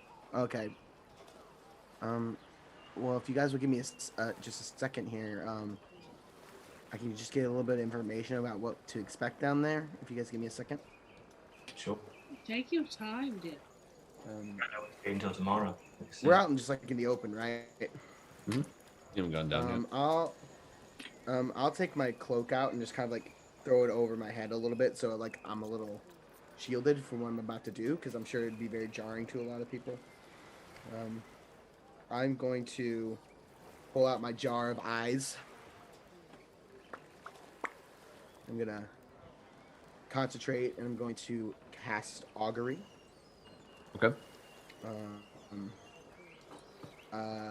It'll take about a minute to cast, and I will ask the question. So we're going down in the sewer, and what we find down there, is it gonna be bad? Is it gonna be really bad for us? And then I'll let the eyes bounce onto the ground. Okay. Some eyes definitely do roll out. But you let them bounce onto the ground. As you do, as you even open it, this kind of fusion of light blue energy begins to course through. And as it hits the ground, the eyes turn light blue, and they all stop bouncing after 2, and then just shift and look towards you, Havok. And you have this vision of green slime, sludged water, cracked stones, mushrooms on the walls, and you get a sense of woe. Oh, thank you so much. Thank you, whoever you are. Hey guys, just heads up. It's bad. It's bad down there. What do you mean by bad? So, I don't know exactly what it is, but there's sludge, there's slime, like there's sewer sludge, but there's like green slime, cracked stone, there's mushrooms and fungus growing. It's whatever's down there. It's bad. It's a bad thing. You can't, what, Tilly? No, I'm just saying it's bad. Yeah, it's bad. Not good. So, what, I guess, What's wrong with mushrooms? no, it's not the mushrooms. It's whatever causing them to grow. Potentially, it's not good. I'm not saying the mushrooms are bad. Well, then maybe they are. I don't know. Maybe the mushrooms are bad. Maybe there's a particular kind of mushroom that are not good. I'm just letting you guys know. Whatever we're going down there, it's gonna be challenging, probably. It'll be rough. Do we have anything to protect ourselves? Against what? In what way? Against mushrooms. I mean, I can bless us all, but that's only lasts for a little while. As you all debate about heading put into my the eyes. sewers. Yes, I'm gonna put my eyes away. Yep, gotcha. As you all debate about this, we're going to take a break. We'll be back in a little bit Alright. to see what happens in the sewers.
And we're back. So, you are all standing above the sewer grate, talking strategy. What are you doing? Putting my eyes back in my jar. I will cast mage armor on myself. Okay.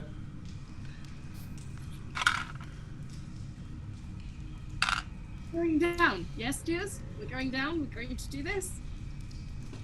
Seems like it. Great. Let's do it then. Just be prepared. It's gonna be bad. Hold on a second. Wait. I was looking this up. I got distracted. Yeah, never mind. Newton, when we get back, can you prestidigitation me so that I don't smell like poop for my fight?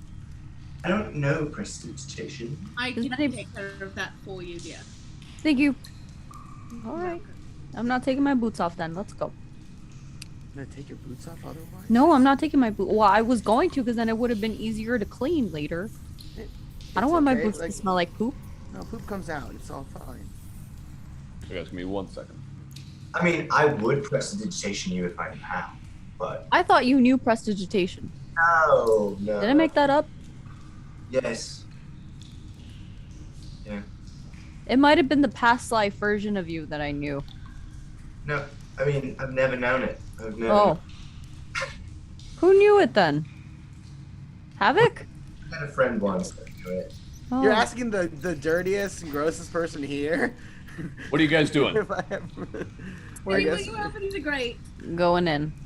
we're arguing about who can prestidigitate as we climb down into the sewer. Okay, well, first you have to remove the grate. So, Great. who's doing that? I'll do it. Okay. Oh no, Stiki, do it, please. Yeah, Stiki uses the muscles. Make an athletics check. Yes, sir. Oh, no. Okay. Do it with strength. Okay. Oh, yeah, that's a good idea. Thank you very much. 22.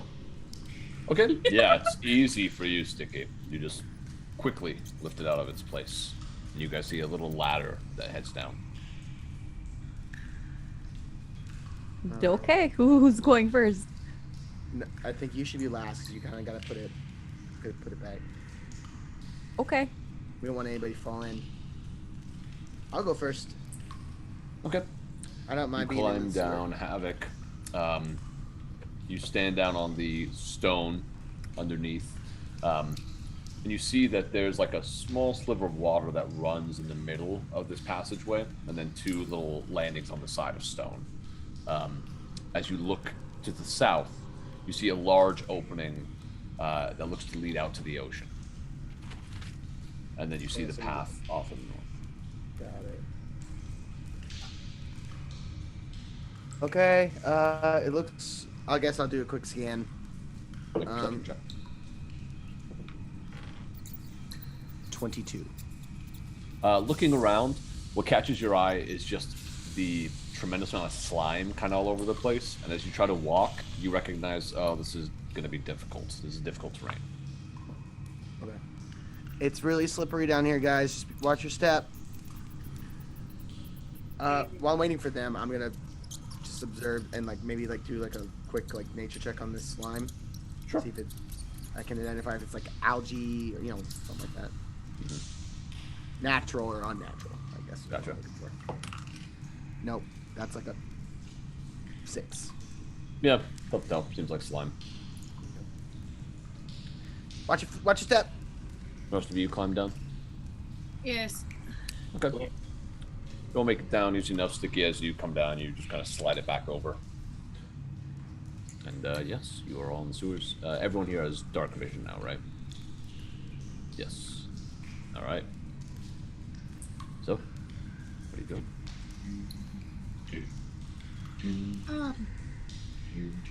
If you all don't want to walk on the ground, you don't have to. I can cast something real quick that makes it easier for you. But it would mean that I have to go ahead of everyone, if you're okay with that. But if you'd like to walk in the muck, I don't mind the company. So wait, So you would have to walk in it and then you'd clear it for us? Then we would all be okay? Essentially, That's not cool. really. The muck will still be there. I will just be 20 feet ahead of you.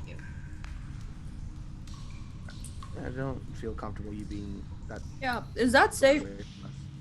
No, I don't think so. Okay, then never mind. Ignore that.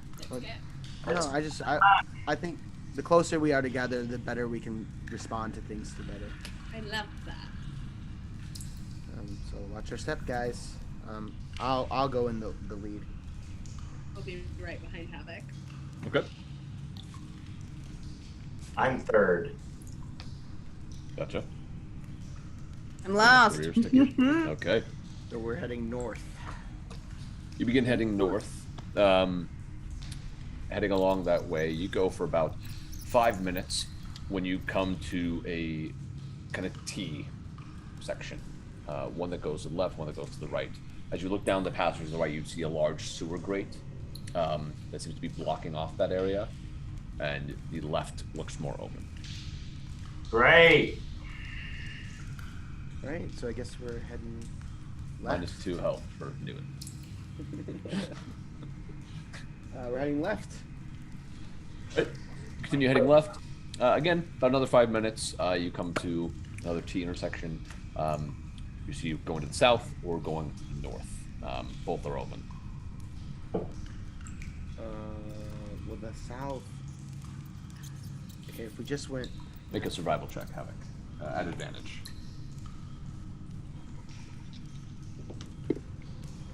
That's a natural 20 for a 27.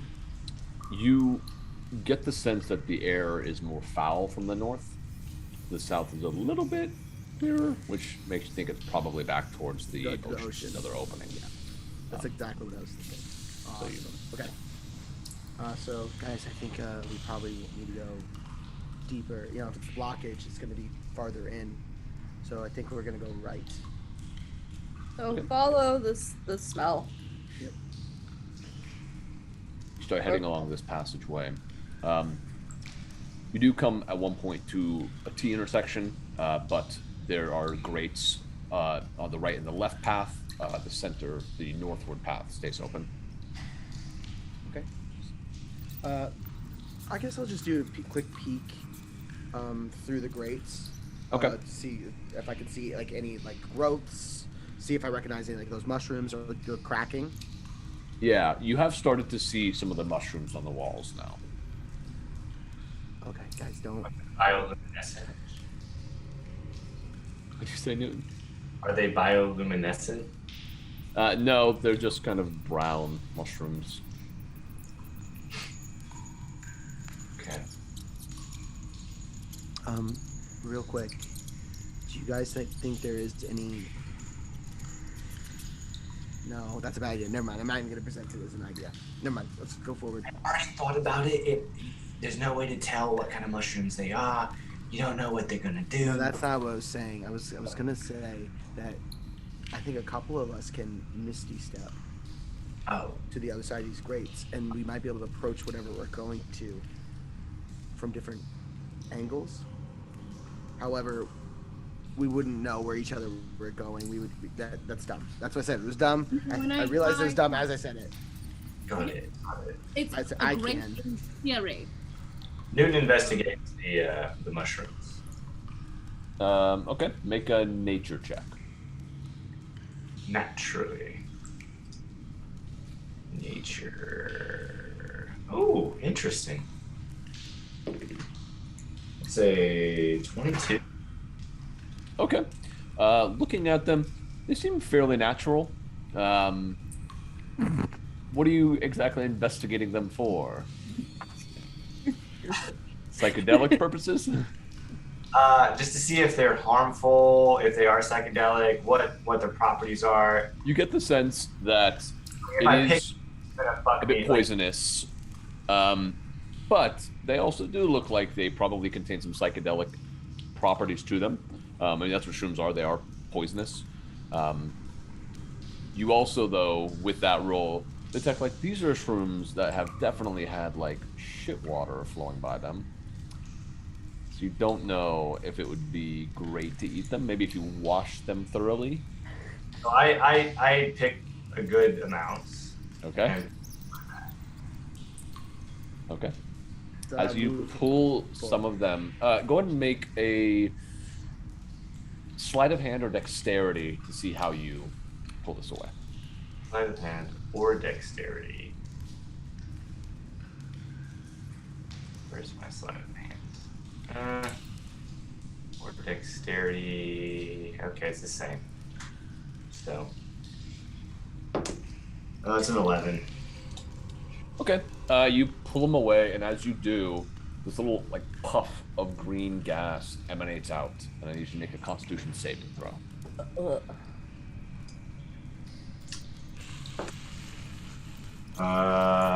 Saving. Okay, 16. Okay. You inhale it for a moment, and just kind of, and you kind of cough out any of the toxin before it can get too deep into your system, so you're able to resist it. Newton, you know, we can just go to the grocery store and buy mushrooms. We're gonna make a lot more money with these mushrooms. Alright? You're gonna kill a lot more people with those mushrooms. You're gonna sell people shit shrooms? All good shrooms are shit shrooms. Ma'am, thank you very much. I keep walking. It's been having a lot today, and I'm the bride. You begin your path a bit further. You've now been in the sewers for about 15 minutes. Continuing north, you start to come to another T intersection. Everyone, are you moving normally, stealthily? What are you doing? Well, it's really slippery, so I would say we're probably moving pretty slowly. I would stealthily, because that would add your halved speed. Yeah, Okay. I would be moving stealthily. Okay, in that case, you guys have been down there for a little bit longer. Probably about 30 minutes at this point. But everyone make a stealth check. Just because I know that it's supposed to be really bad down here. 23. A not natural 20. Stealth 11. Okay.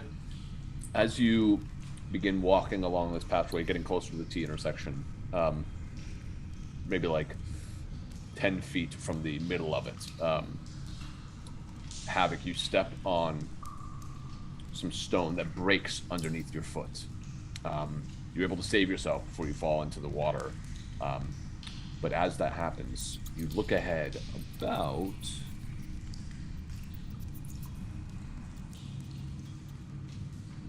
30 feet ahead of you as a man jumps out with this handmade spear, holding it out towards your group. He has ratty hair and tattered clothes. He says, stay back, you're not gonna take me like you took them. Whoa, hey, shh. Hey, we're not trying to take anybody. We're down here to save people, to see what's going on down here. We're not here to hurt anybody. You have to watch out. The monster, it's here. Shh. He's got the others.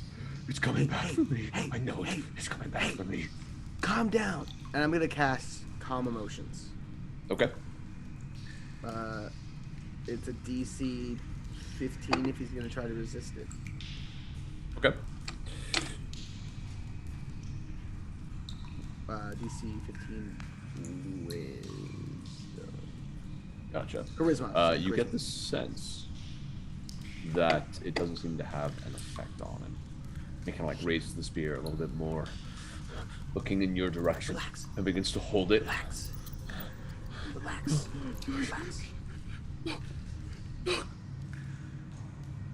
And he points I turn around behind you as you hear.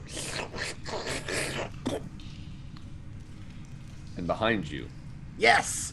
Sorry. about 20 feet back, you see this large 10-foot gelatinous cube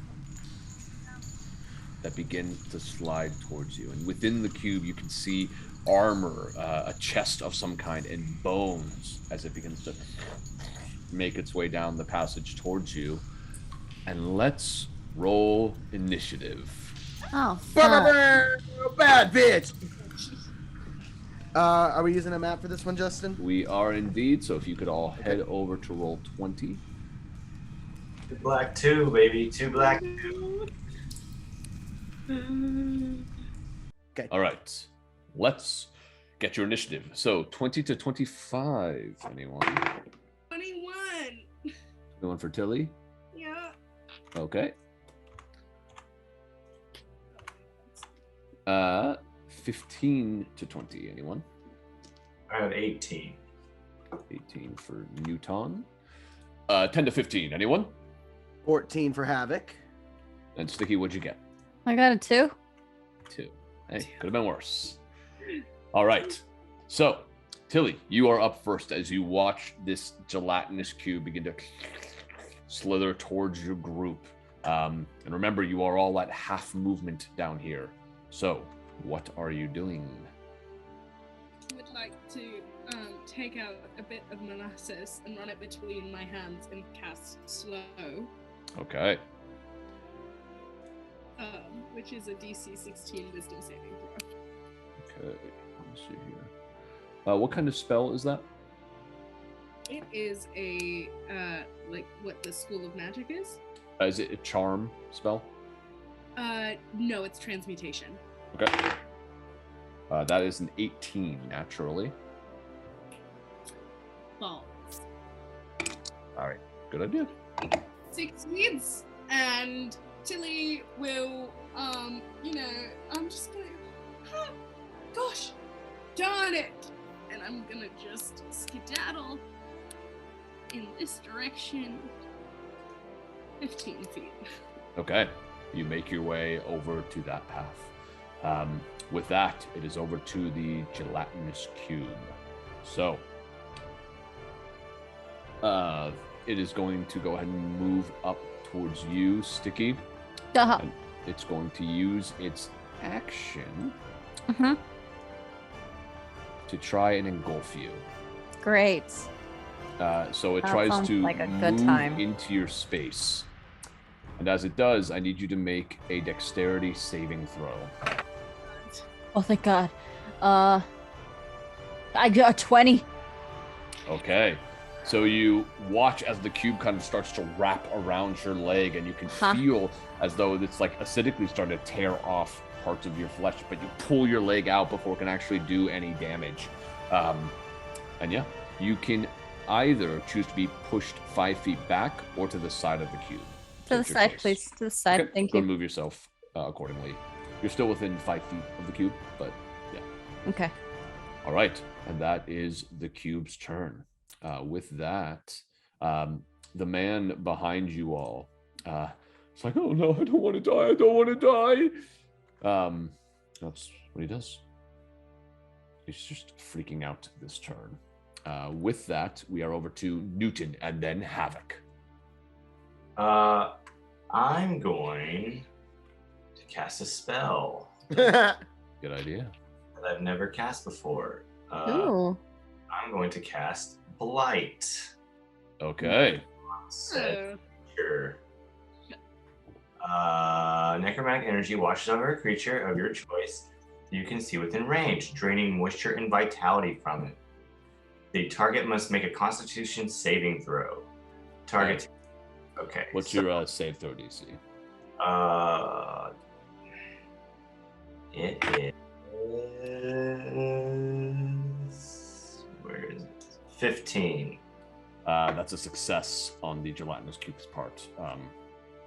So you try to cast the spell. Does it have half damage? Well, hold that thought. Okay. There is some stipulation. Okay. Is this a plant creature? No. If you target a non-magical plant that isn't a creature, okay. So, not a plant. Okay. All right. Well, then it just fails. Then I guess. Okay. Hold on. If you were targeted on as a plant as a creature, high levels This spell has no effect on undead or constructs. If you target a plant, creature, or a magical plant, it makes the saving throw with disadvantage in the spell. Target takes 8d8 necrotic damage on a failed save, or half. Okay, so it does take half. I've never rolled a d8. It's like the. I think you have, because it's a Warlock's hit dice. I guess I No. Oh yeah. Sorry, I thought you meant the. Eldritch Blast. I was like, oh, that's a D10. 8d8. Here we go. All right, 5, 4, that's 9. 3, that's 12. That's 8, so that's 20. 20. That's 4, that's 24. That's 7, that's 31. That's 7, it's 38. And one more.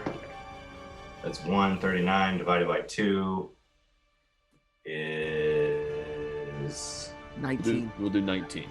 19. All right. So go and describe to us what this spell looks like. Moon like steps up and sticks his arms out like this. His head goes down, and then like he looks up, and it's almost like the whole world bends. Okay. And these black, like almost not tentacles, but almost like tentacles come out of his eyes, and then the world bends back. Gotcha. And then damage happens. Okay. You see it kind of strikes into the cube, but the cube barely seems to notice it, just continues trying to push forward. Anything else you want to do, Newton? I'm gonna hex it.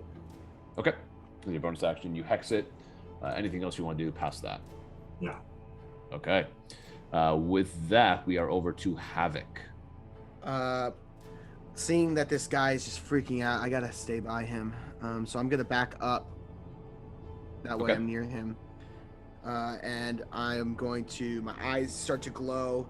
Anybody that can see me sees that natural kind of way my first starts to stand on end as I go Goku on this thing and cast a second level guiding bolt. Okay. That is a dirty 20 to hit. Oh, that hits. Roll damage. So that's 10, 14, 16, 21 points of radiant damage. Gotcha. And as it like sinks in and poof, kind of explodes inside it, the whole cube starts to glow blue from inside. Yeah. As the next attack on it has advantage. All right. Anything else you want to do, Havok? No, I'm just gonna turn to the guy behind me and I'm gonna say, okay, you gotta pull it together, because if this thing comes after us, we gotta be ready to try and skirt away. As you do that, says, I don't want to die. I don't want to die. That's why I'm staying with you. As his face begins to melt down to a skull. And you watch as his body begins to transform, and you see through the cracks in the sewer this red ooze beginning to swarm up around him, and you see this red ooze that has just engulfed numerous bones within its form as it oozes up around you, and it is going to attack you. All right. It fires this little red, like, pseudopod in your direction. That is a 23 to hit you. That hits. Okay. You take 10 points of bludgeoning damage, as well as an additional 6 points of psychic damage. Ooh. Okay. 16 total as this pseudopod fires in your direction. And then I need you to make a wisdom saving throw. Oh, thank God, that's the thing I'm the best at. Okay. Wisdom saving throw. 24. You succeed. Bobby will take half of this. Jeez Louise.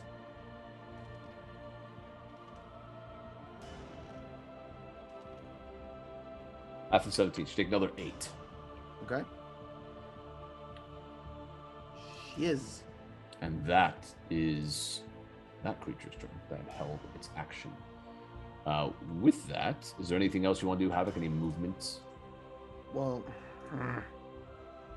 now that thing's there, I guess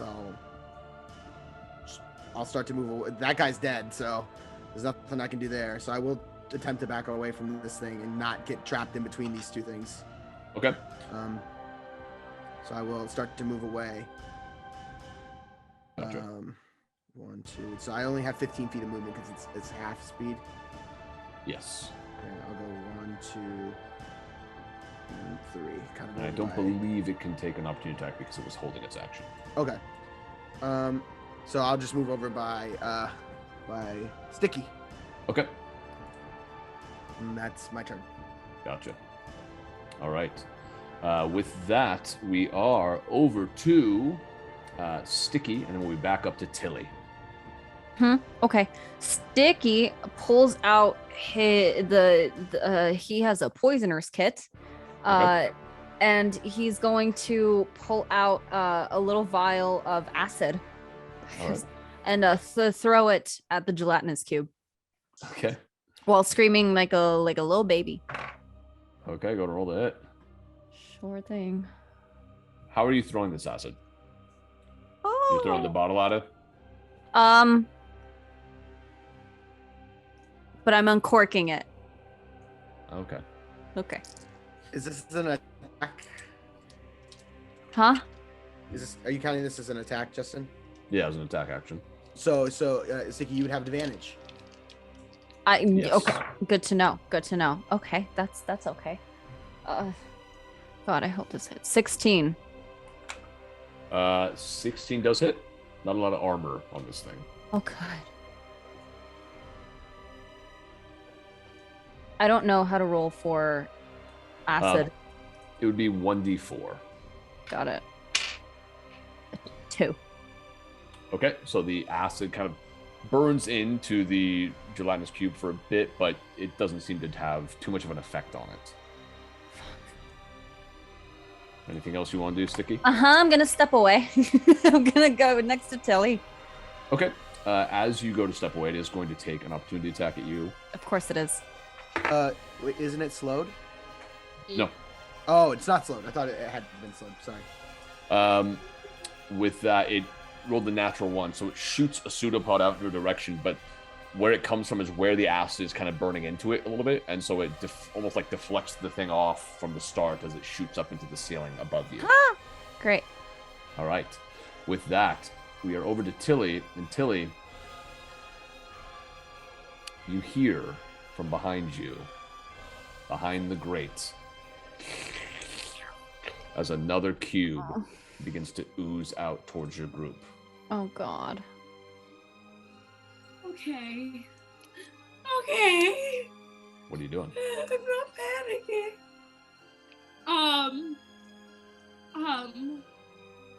Okay. I'm going to call out to Newton and say, to Newton and Havok, and say, get next to me as soon as you possibly can, and I will hold. Okay. What's the trigger? I will hold wall of fire to create a ring around us as soon as Newton and Havok are next to me, are within a 20-foot radius of me.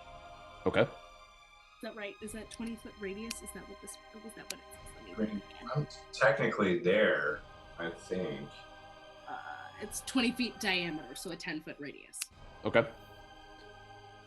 So you guys would have to be, like, I think Havok would be okay at the moment. Yes, Havok would. So as soon as Newton is within that space.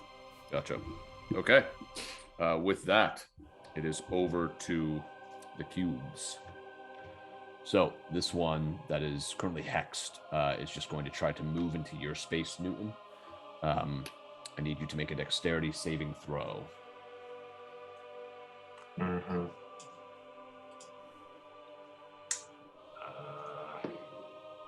11. That fails. So you watch as this cube begins to warp itself around Newton, and Newton tries to grab onto the wall. You grab onto what looks to be a rock, but turns out to be another mushroom. As you pull it, you dodge the gas that comes from there, and you just get sucked inside of this gelatinous cube. You are now restrained. Okay. You also going to take some damage here. Oops, 8,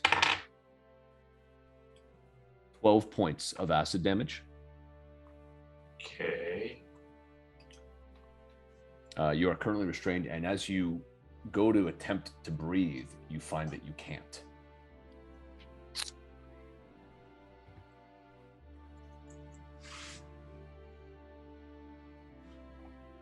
Meanwhile, this gelatinous cube is just going to go ahead and use its movement to get up a little bit more, while the other creature that you don't know too much of yet is going to move its way down towards you, Havok, and attempt another attack. I need you to make a wisdom saving throw. 17. 17 is a success. So you take half.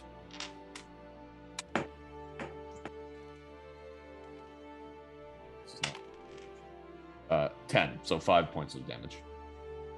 Okay. It is also going to shoot a pseudopod out in your direction. Just a little like tendril that shoots out to grab you. That is only a 12 to hit. That does not hit. So it shoots out in your direction. You quickly raise your shield and deflect it off to the side. You can still feel it trying to like pull on your shield, suck it back towards itself, but you're able to hold it at bay. And that is its turn. With that, we are over to Newton. So Newton, you are currently restrained within this gelatinous cube. What am I allowed to do when I'm restrained? You can attack. It would just be a disadvantage. Can I try? Or you could try to escape. Yeah, I think I'm going to try to do that. Okay, that will be your action, just so you know. So you'll be able to cast another spell unless you have a bonus action spell. That's fine. Okay, I need you to make a strength check. Oh. Okay. Well. Critical failure. Okay, you attempt to pull yourself out, but you don't really have anything to like get purchase on. You attempt to like push back towards this chest that's within the creature and push yourself out, but you're just not getting any traction. Anything else you want to do? Nothing I can do. What is your Constitution bonus? +2. Okay, so you can hold your breath for 3 minutes. I'm sorry, +1. You can hold your breath for 2 minutes. Okay. All right. With that, we are over to Havok, and then it will be Stiki. All right. I see Newton inside this gelatinous cube. I heard Tilly yell out. I'm going to shout back to Tilly. We can't let them trap us in one corridor. We got to get at least some space between us. And I will back up from both of these things a little bit. So just back up here. Well, not from the big one, just from the littler one. Yeah, it's going to go ahead and fire towards you as you go. Crit fail. Misses. Okay. And I'm going to turn over to Newton and to this gelatinous cube, and I'm going to reach out my hands, and they're going to glow, and I'm going to rip open the fabric of reality, and you can see this blue light coming through. It's going to start trying to suck in this gelatinous cube. I'm going to cast Banishment on it. DC 15 Charisma. Okay. That is a failure. Okay. So it like almost like a vacuum cleaner sucks it in. And then after it's all gone, it'll just close. Okay. And Newton shouldn't go in because he's not the creature I'm targeting, right? I don't know about that. That's why. Well, I just read it, and it says a creature you target. It doesn't say anything if like if they're like grappling or restraining something. Yeah, I'm looking it up really quick because it's not just a grapple or restrain where being Right. held. It's literally you're within the creature itself. Right. What I'm reading on this first thing is that the swallowed creature is also banished.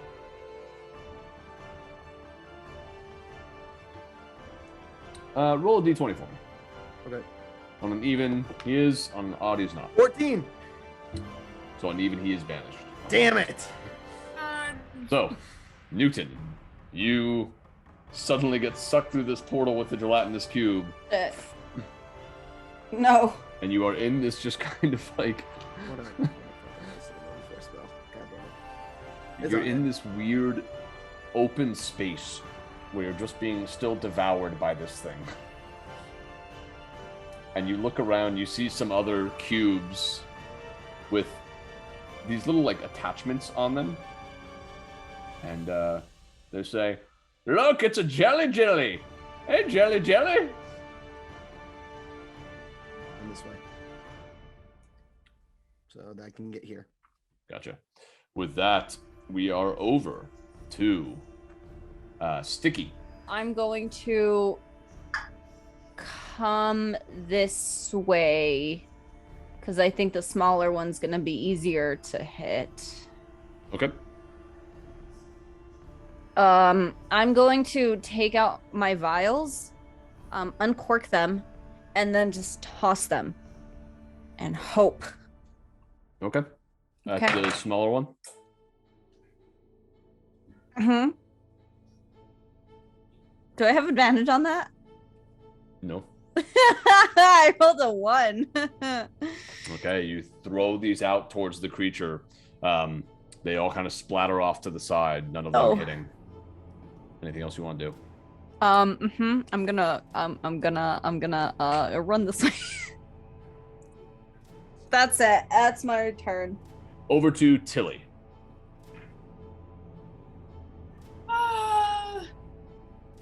So, as nobody came near me, I dropped my spell, and I will cast, I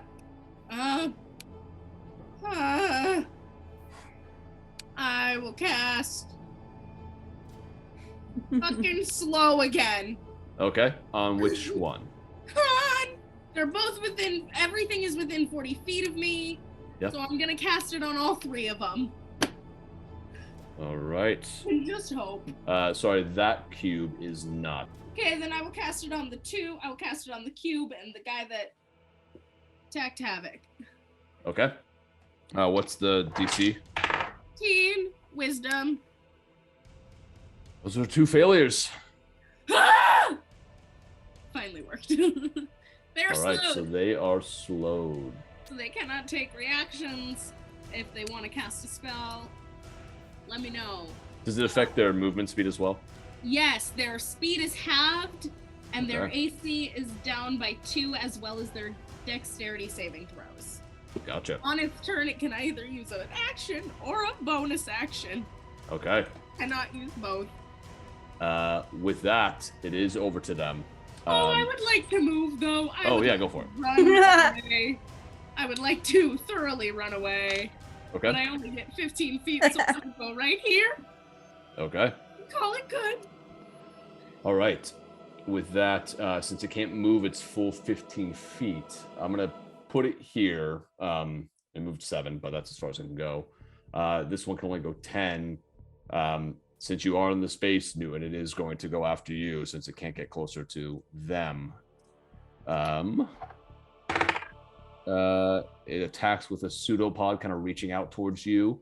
That is a 23 to hit.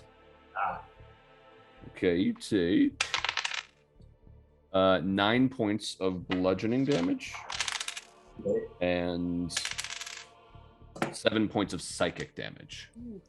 That's compounded, right? Yeah.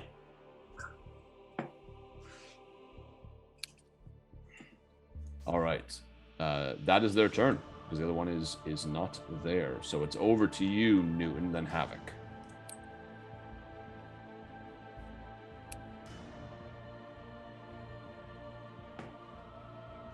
I'm gonna. The one I hex is gone, right? Yeah.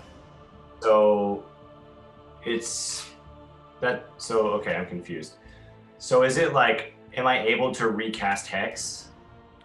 I think you'd have to recast it because technically the creature. What's the distance on Hex? So Does it have a distance? It's what I can see. What happens is if the creature is dead, I can recast Hex. So it's not dead. Okay. It's just not on this plane. All right. So I'm gonna try to move into the Tilly area. Okay. The creature can't take a reaction, so you can move freely. I'm just gonna like hide and be like, holy shit, holy shit, holy shit, holy shit. Okay. And then anything else you want to do? I will try to double blast the one I can see. Okay. This one? Yeah. Okay. So that is a 16 to hit. 16 does hit. Roll damage. 6 damage. So that's the first one. Okay. And then the second one is 21 to hit. That hits. Roll damage. And that's 11 damage. Oh, I'm sorry, that's incorrect. D10. 10 damage. Okay. You fire 2 blasts into this one. It does look hurt. One of the blasts actually hits into some of the bones that are within the creature, and you watch as some of those fly out the back, towards the back wall. Doesn't look too hurt yet. This one, that's the first hits this one's had. But yeah, you did some damage. Cool. All right. Over to Havok, then Stiki. Okay. I'm gonna say, hey guys, we just gotta keep moving on back and taking shots at him from afar. We can't let him get close to us. And I'm gonna move back 15. Okay. And then I'll fire a guiding bolt at the bony one. The smaller one. Yeah. Bone gal. That's only a 15. 15 does hit. Oh, okay. That is 10, 19 points of radiant damage. Oh, this is a okay. Level 1. This is level 1. Gotcha. Yeah, you fire off this bolt, and for a minute, it separates the creature entirely as it like burns through for a moment, and then the creature like comes back together. It's looking bloodied, as bloodied as this kind of creature can look. And the blue and what color? You said it's red. Yeah. So the blue, it starts to go blue and red, so it's kind of like a weird purplish maroon hue now, as it's glowing blue from within. And I just keep backing up. I moved my 15, so I'm good. Gotcha. Over to you, Stiki. Stiki screams, I don't know how to fight this thing if I could only punch things. And then he starts throwing stones, I guess. Are there stones on the floor? There are stones on the floor. If You he reach starts down. pitching them, It's kind of bitches. tough to grab at a moment because your sword in your back hits into the stone wall, but you grab the stones. Okay, he's pitching the bitch. He. I rolled a 4. 4 misses, unfortunately. You do have multi-attack. So Do that is it an attack again. option. I'm doing it again. Okay, that's better. It's a 10. 10 misses as well, unfortunately. So you chuck one at the thing, it just flies overhead. The next one you throw hits low and just like splashes into the water. But on the plus side, it splashes a bunch of shit water all up on this thing and just kind of like connects to the ooze. Oh, good. No, it's shitty. Anything else you want to do, Stiki? Sticky's gonna go this way. Okay. With that, we are back over to Tilly. Great. I would like to cast Witch Bolt. Okay. Is that concentration based? Yes, it And is. slow is not. Oh, just kidding. I know that. I'm not dumb. I'm going to cast Chill Touch instead. Okay. Is that a saving throw or you rolled a hit? I rolled a hit up. An 11. At the smaller one or the bigger Yep, one? the smaller one. That misses, unfortunately. So you try to cast this spell out towards it, and it just kind of glances off one of the walls. You know what? I think it's best if you guys just stay slowed. So, please excuse me as I back up just a little bit more. Is this one? I'm gonna back up just a touch more, just a touch. Okay. Thank you. With that, it is over to them. So this one is going to move. It's about 7 feet, which we'll put it there. This one's going to move. It's 10 feet. Again, it's going to take a shot at you, Newton, because you're the closest one there. I need you to make a wisdom saving throw. 19. 19. Okay, so you're going to take half of this damage, and that is not grand. Half of 12, so 6 points of psychic damage. And that is the only action it can make. It can't do multi-attack because it's slowed. Great job. Thanks. With that, we are over to you, Newton. I'm going to move as far away from this thing as I can. Okay. And again, it can't take any opportunity attacks. So you can move back to Havok if you wanted. And then I'll zap it twice. All right, roll the hit. Say 16 to hit. That hits. Roll damage. 6 damage. Okay. And that's a 21 to hit. That does hit. Roll damage. It's a 7 damage. Oh, roll that. Oh, in fact, we should have done this with Tilly, but let's just do it with you since we missed it. Roll that. Roll another d20 and see if you get a critical, because you should have had advantage with the guiding bolt. I get a 10. Okay. So what was the other damage on that second one? 7. Gotcha. This thing is looking pretty hurt at this point, but doesn't seem like it shows pain so much. It's still making its way forward. It just seems a bit more broken as it does so. Some of the bones that were making up inside of the ooze itself have been like shot out. With that, we're over to Havok, and then it will be Stiki. Question, DM. Yes. Because this depends on what my turn would be. Would you allow me as a object interaction to hand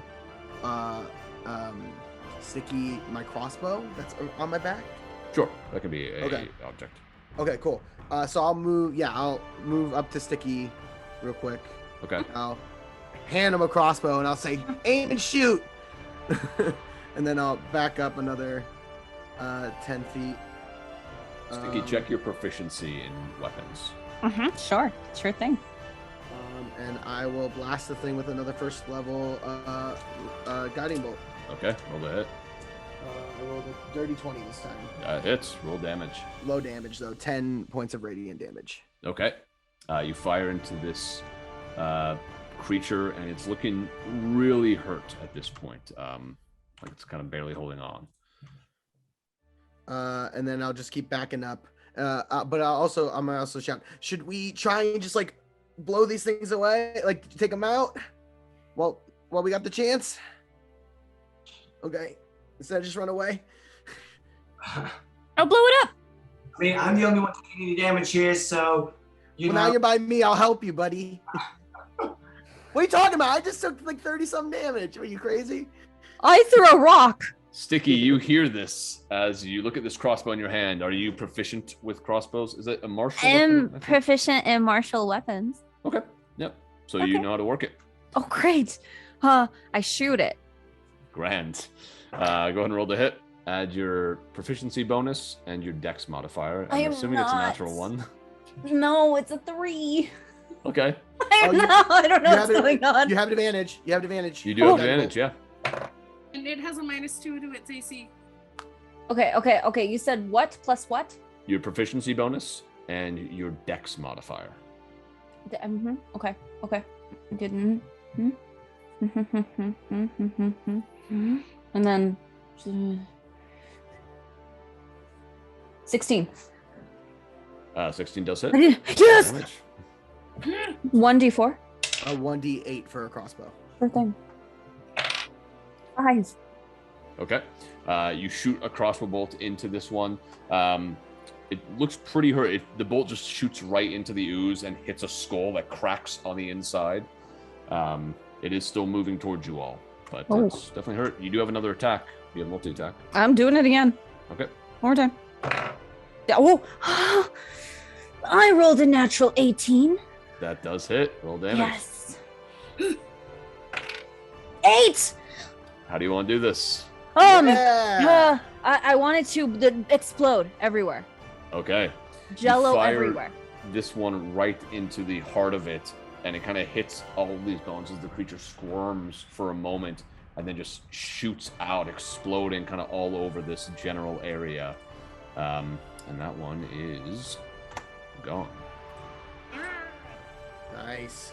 Okay. With that, we are back over to Tilly.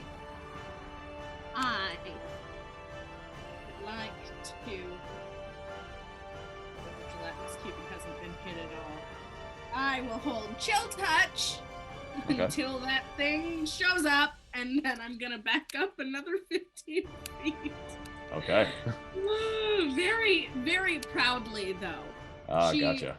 Yes, stepping over the mounds of shit on the ground. Oh, I should have made a bigger map. Should have got a bigger boat. It just moved. That was its turn, moving up here. That's all it can do. So, with that, we are over to Newton. I mean, can I see it?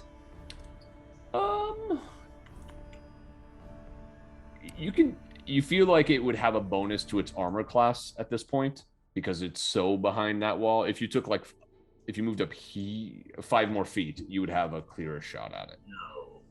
I'll just take the shot. Okay. As best I can. Still is a pretty low AC, so. Yeah. It's a natural 20, so 27. Yeah, that'll do it. Ooh. So that's max damage on that. So that's 10 plus. 10 plus whatever. And a 24 to hit. Yeah, that hits. So 9. No, wait, is this a 6 or a 9? It has the line. It's a 6. So 6 damage. Okay, so 6, and then the first one was 10 plus a roll. So what did you roll? Wait, 10 plus another roll? Yeah, so on a nat 20, you get max damage, and then you add a roll. That is a 9. Okay. So. Yeah. So you just Kamehameha blast into this thing. And you literally just tear off a whole section that slides off its side and falls to the ground. It's looking really hurt just off of that. Anything else you want to do, Newton? I'm going to back up. Okay. With that, we are over to Havok. I'm going to save some stuff for the other one that's going to come back soon. And I think you guys can handle this one. So I'm going to step up to Newton. And I'm going to say, I'm sorry that you're hurt. I'm sorry. I tried to save you. Here. And I'm going to cure wounds at first level for him. Okay. So it's going to be 2d6 plus my wisdom. I rolled 2 1s. So that's going to be 6 points of healing to you. And how much to me? With my blessed healer feat, I get some of that too. So I have 2 new tabs open. That's okay. You figured it out. Yep. With that, we're over to Stiki. 3 to me. Great. Do I have more crossbows in the thing? More bolts. Yeah, Yeah. More bows? More? Mm-hmm. Okay, I'm doing it again. Okay. Shoot. Yes. 15. Okay. You fire towards this thing. 15 does hit, even though it has the plus to armor class at the moment. Uh-huh. Roll damage. Yes, sir. 1. Okay. You do 1 point of damage. And do it again. Do it again. I rolled a nat 20. Nice. So that's 8, and then roll another d8. 3. Okay. This one's looking pretty hurt. Still up, but looking pretty hurt. It was a bit smaller than the other one that came into the space, so it looked like it maybe wasn't quite as strong. But with that, we are over to Tilly. It's me. I would like to cast Sleep. Okay. So you see that Tilly pulls out from her pouch on her right-hand side, and she just drops a few rose petals and says, "Shh, darling. Shh, shh, shh." Okay. Yes. So go ahead and roll. So I have to roll a bunch of d8s. 11, 22, and only one more. 26. Okay. You cast the spell. It's tough to tell with a gelatinous cube if it's asleep. But as it is the cube's turn, you notice it doesn't move. Sleep. It's sleep. Good job, team. With that, we're over to Newton, unless you all want to drop out of initiative for the moment. I mean, I think we should kill it. So we need to kill it, and then there's one more that's going to come back soon. Can I still shoot it? Yeah. Okay, I will shoot it. You would have to probably move up from where you're at. At this point, the angle's too much. All right, I'll move up to here. Okay. 15 feet. Right? Yes. I'll shoot it. 15 to hit. That does hit. Roll damage. 2 damage. Okay. 18 to hit. That does hit. And 8 damage. How do you want to do this? I want it to melt. Okay.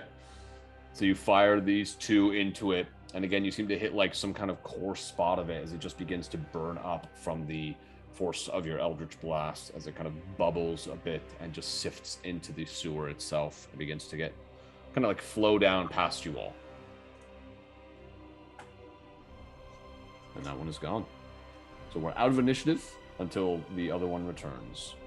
So it's been 3 rounds. So How much About- time do we have? 42 seconds.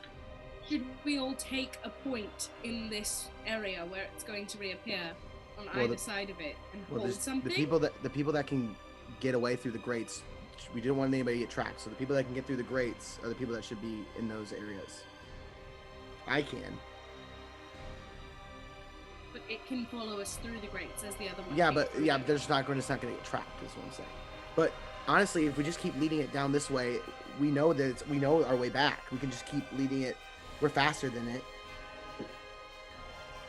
Absolutely. Okay. So let's just back up, and prepare. Yeah. Here we go. So let's back up a little bit further, and then I'll let it go. Yep. Okay. So you guys are all holding your actions. What actions are you holding? I will. I'm- Go ahead. Oh, no, you first. I will hold Witch Bolt at 3rd level. Okay. I will hold the guiding bolt at 3rd. I'm holding the crossbow. Okay. Eldritch Blast, baby. All right. You all prepare, waiting for the moment. You can all glance at each other down the line, give each other cool team nods. Badass bitch. As you hear the horns go off from the badass bitch, the cube appears once again in its space. We'll take this down our order of initiative line while the cube is skipping its turn. So, Tilly, go ahead. At an advantage, right? Not an advantage. No. Well, 12 does hit. Roll damage. it hits. It's just a cube. It has no armor. It's just being. Ah! Oh, 6. 15. 15 points of damage. Okay. Your witch bolt kind of crackles out from you and it courses right into the creature. At that exact moment, Newton, you're attacking. Go ahead and roll the hit. This one's hexed. Yes, it is. 10 to hit. 10 does hit. It's going to be 9 points of damage. Okay. Second blast. Natural 20. Yeah, that does hit. So 10 plus another. I get to roll. So 10 plus 6 plus 6. So 22 points of damage. How do you want to do this, Newton? It melts. It melts. Okay. You fire again these 2 bolts into the creature, and they almost like curve around and then coalesce in the center, and you watch as it boils and bubbles down. You see the chest it was carrying drop, the shield drop, the bones drop down onto the ground as, again, the form of the cube begins to kind of ooze past you. We are out of initiative. Well, it wasn't a dragon. No, wasn't. I mean, that we know of. I mean, this might just be the appetizer. Who knows? I've got to get me one of these. This was nice. Thank you. Havok? It's a crossbow. You can have it. I can... Putting it in my inventory right now. Go ahead and how many bolts did you use? 2? He's 4. And then you have 16 bolts left.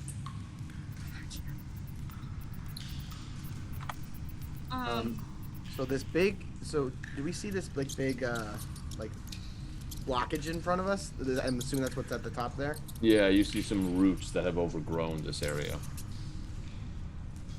Right. I'll go up to it and like see. I guess if there's anything like a sign of this is what's stopping everything from flowing, or if there's been any magical alterations made. Okay. Make an investigation check. Hey Newton. It's 22.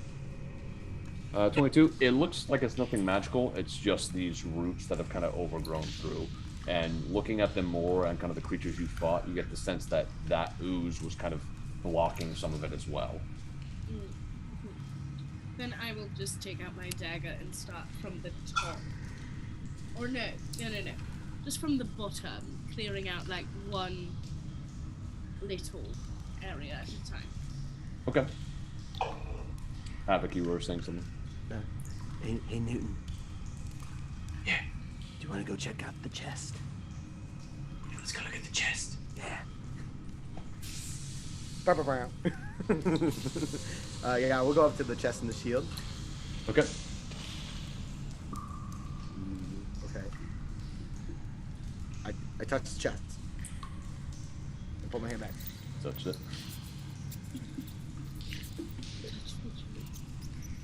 No, I asked it first consent. Ah.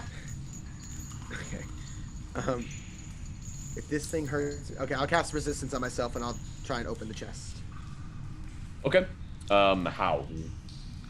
Well, I'm just gonna try and open it. I'm just gonna try and like Gonna force it? if there's like oh, is it locked? I was As just you gonna say I try was gonna to, go it's locked. You do see a locking I will- mechanism.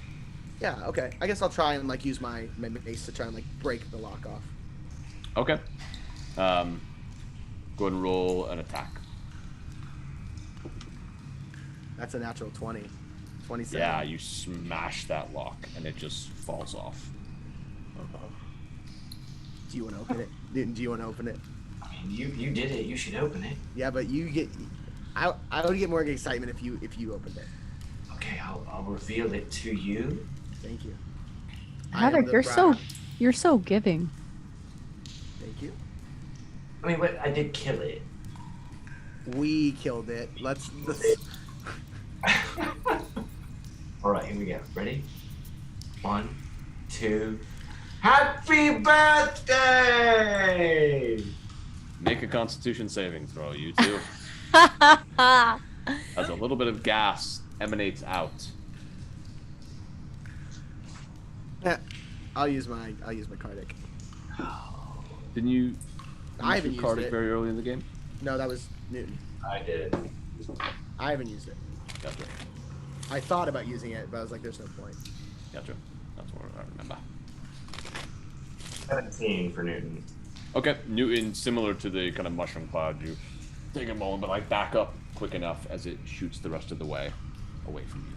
That's 10 plus 3 plus 3, so 17.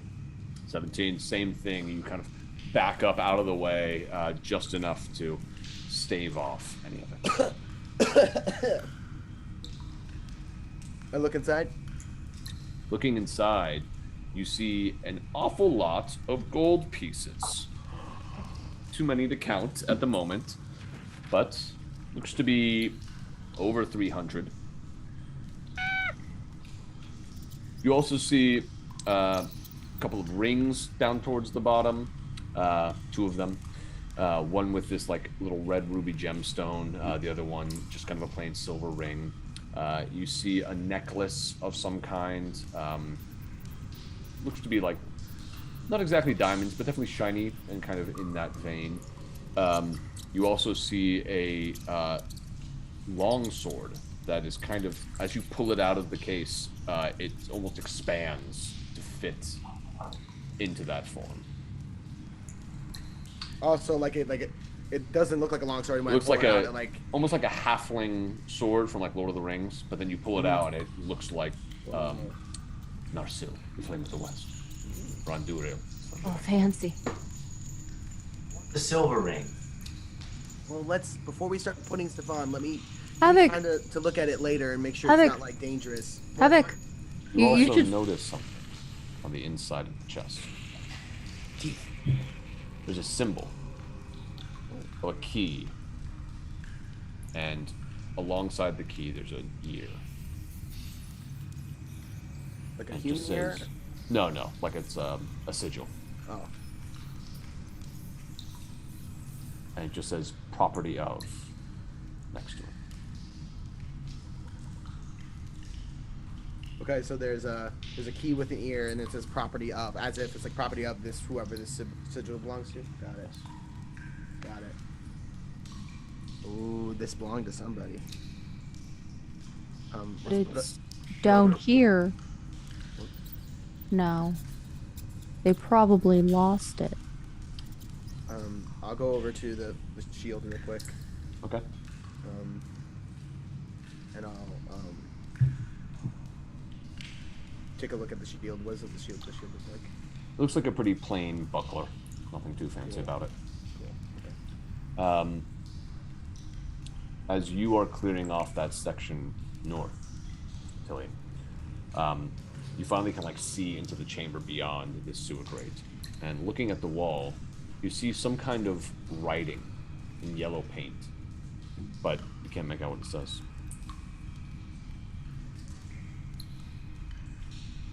Do we have 10 minutes? Can everyone wait 10 minutes? Yeah, we're counting through the money, going through all the net. Yeah. Wait, You find in that count 372 gold pieces, 56 silver, and 8 copper. All right. Thank you. I'll cast Comprehend. Okay. So you take the 10 minutes to ritually cast this as the rest of you are counting through. Let me just check something quick.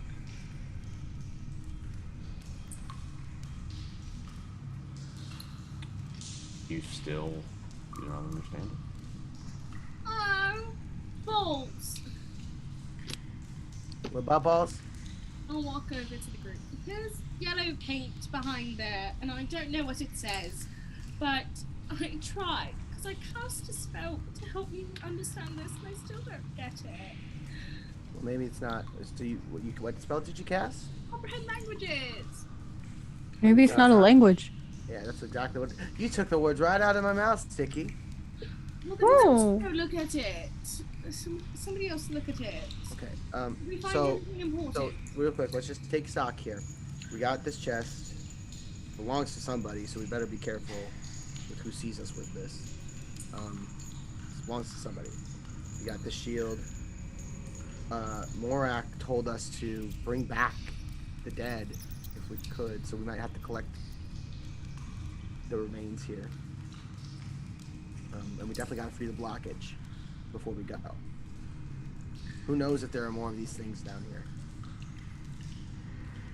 You got the sense that that was the blockage that you cleared. Oh, that the oozes were the blockage. Then the water. That and then what Tilly was working on. Oh, so it's completely cleared. Yeah. Okay. Okay then. Okay, blockage clear. Good job, Tilly. Sorry, I got distracted by the money. That's okay. What did we find? We found a lot of gold. We found these rings. We found this Ooh, necklace wait. and this sword. Which again, don't put anything on yet until I have a chance to look at it, please. What? One of the rings should be Havok's because Havok is getting married. Why don't you go look at those yellow words, and I will sit here with the rings for a hot second. Okay. Okie dokie. Then I'll go over to. Does anyone want to come with me? I'll go. Thanks, Newton. And I'll cast Identify on one of the rings. Okay. On the one What? Sorry. on the one with the ruby. Okay. You see there is a ring of fire resistance. Resistance. And if they give me another 10 minutes, I'll do the other one as well. Okay. But Havok, you were calling someone over? Well, no. Me and Newton are just heading over to the yellow words. Okay. You walk over there as you're casting that first Identify ritually. And you guys look over at it. Doesn't seem to make any sense what you're looking at. So, is it like characters that we don't understand? Like the like whole iconography of the language is completely Yeah, all full? the symbols, everything that's being used, you just don't Got get it. If you'd like, you can both make a history check to see if you've seen anything like this or have any kind of insight on it. Okay. No, I didn't say it beforehand. Yeah, 11. 7. Okay. Looking at it, it's pretty confusing. Newton, you've talked to a lot of people, considered different lives that you might have led, and you recognize that there are certain languages that factions or groups of people speak that can't even be comprehended unless you are really taught it. And you get the sense that this is probably thieves' cant. Gotcha. You should probably write this down so we can maybe find somebody. Maybe the alley cat will translate it for us. Yeah, get out your phone and take a picture. What? And as you consider that, Havok, you begin to hear the sound of rushing water. Where's that coming from? I'm just kidding. We should probably go take a mental picture. Do you got it? We should run. Ooh. Water's coming. Water's coming. Let's get out of here. Everything though. Some water begins to rise around I know your thieves feet. can't. Come on! Let's take a look at it. Okay, I You run go. up and look at it. It says the Whispered Ones. It does the whispered ones. Okay, let's run. Is there a body as well that we're supposed to be? There's just like scattered bones. I'm leaving it. We don't need it. I grab a femur. Okay. And you guys start booking it. Yep. Okay. We're slow, though. Slowed, but if you're using your action and your movement, you can go 30 feet per round. Yeah. So you start making your way down. It gets to a point where it's like kind of collecting around your ankles. You turn the corner, keep making your way back. As you get to the ladder, I need you all to make dexterity saving throws as you begin to climb up. And then who's going first up the ladder? I will. Okay, Newton, I need a strength check. to See, see if you son of a can gun. push it out of the way. I was hoping for. Never mind. Or athletics, strength or athletics. I was hoping to be caught if I fell. That's why I was trying to go first. No. That is a 4. Newton tries to push the lid open, but it does not budge. The rest of you, what are your dex checks? 8. 18. 14. Okay, Havok, you're able to climb right up behind Newton. Stiki, you're right up behind Havok. Till your hands slip and you fall back to the ground about 5 feet. You don't fall or anything, you're fine. You can go back up and climb again. But at this point, you do see now this wall of water coursing towards you all. Newton, you can do one more check. Can I try and guidance him real quick? Sure. Cast guidance. Guidance! Come on, you can add do a it. D4 as the poop water comes rolling towards you all. 16 plus 4, eh? A D4. A D4. Yeah. Yeah.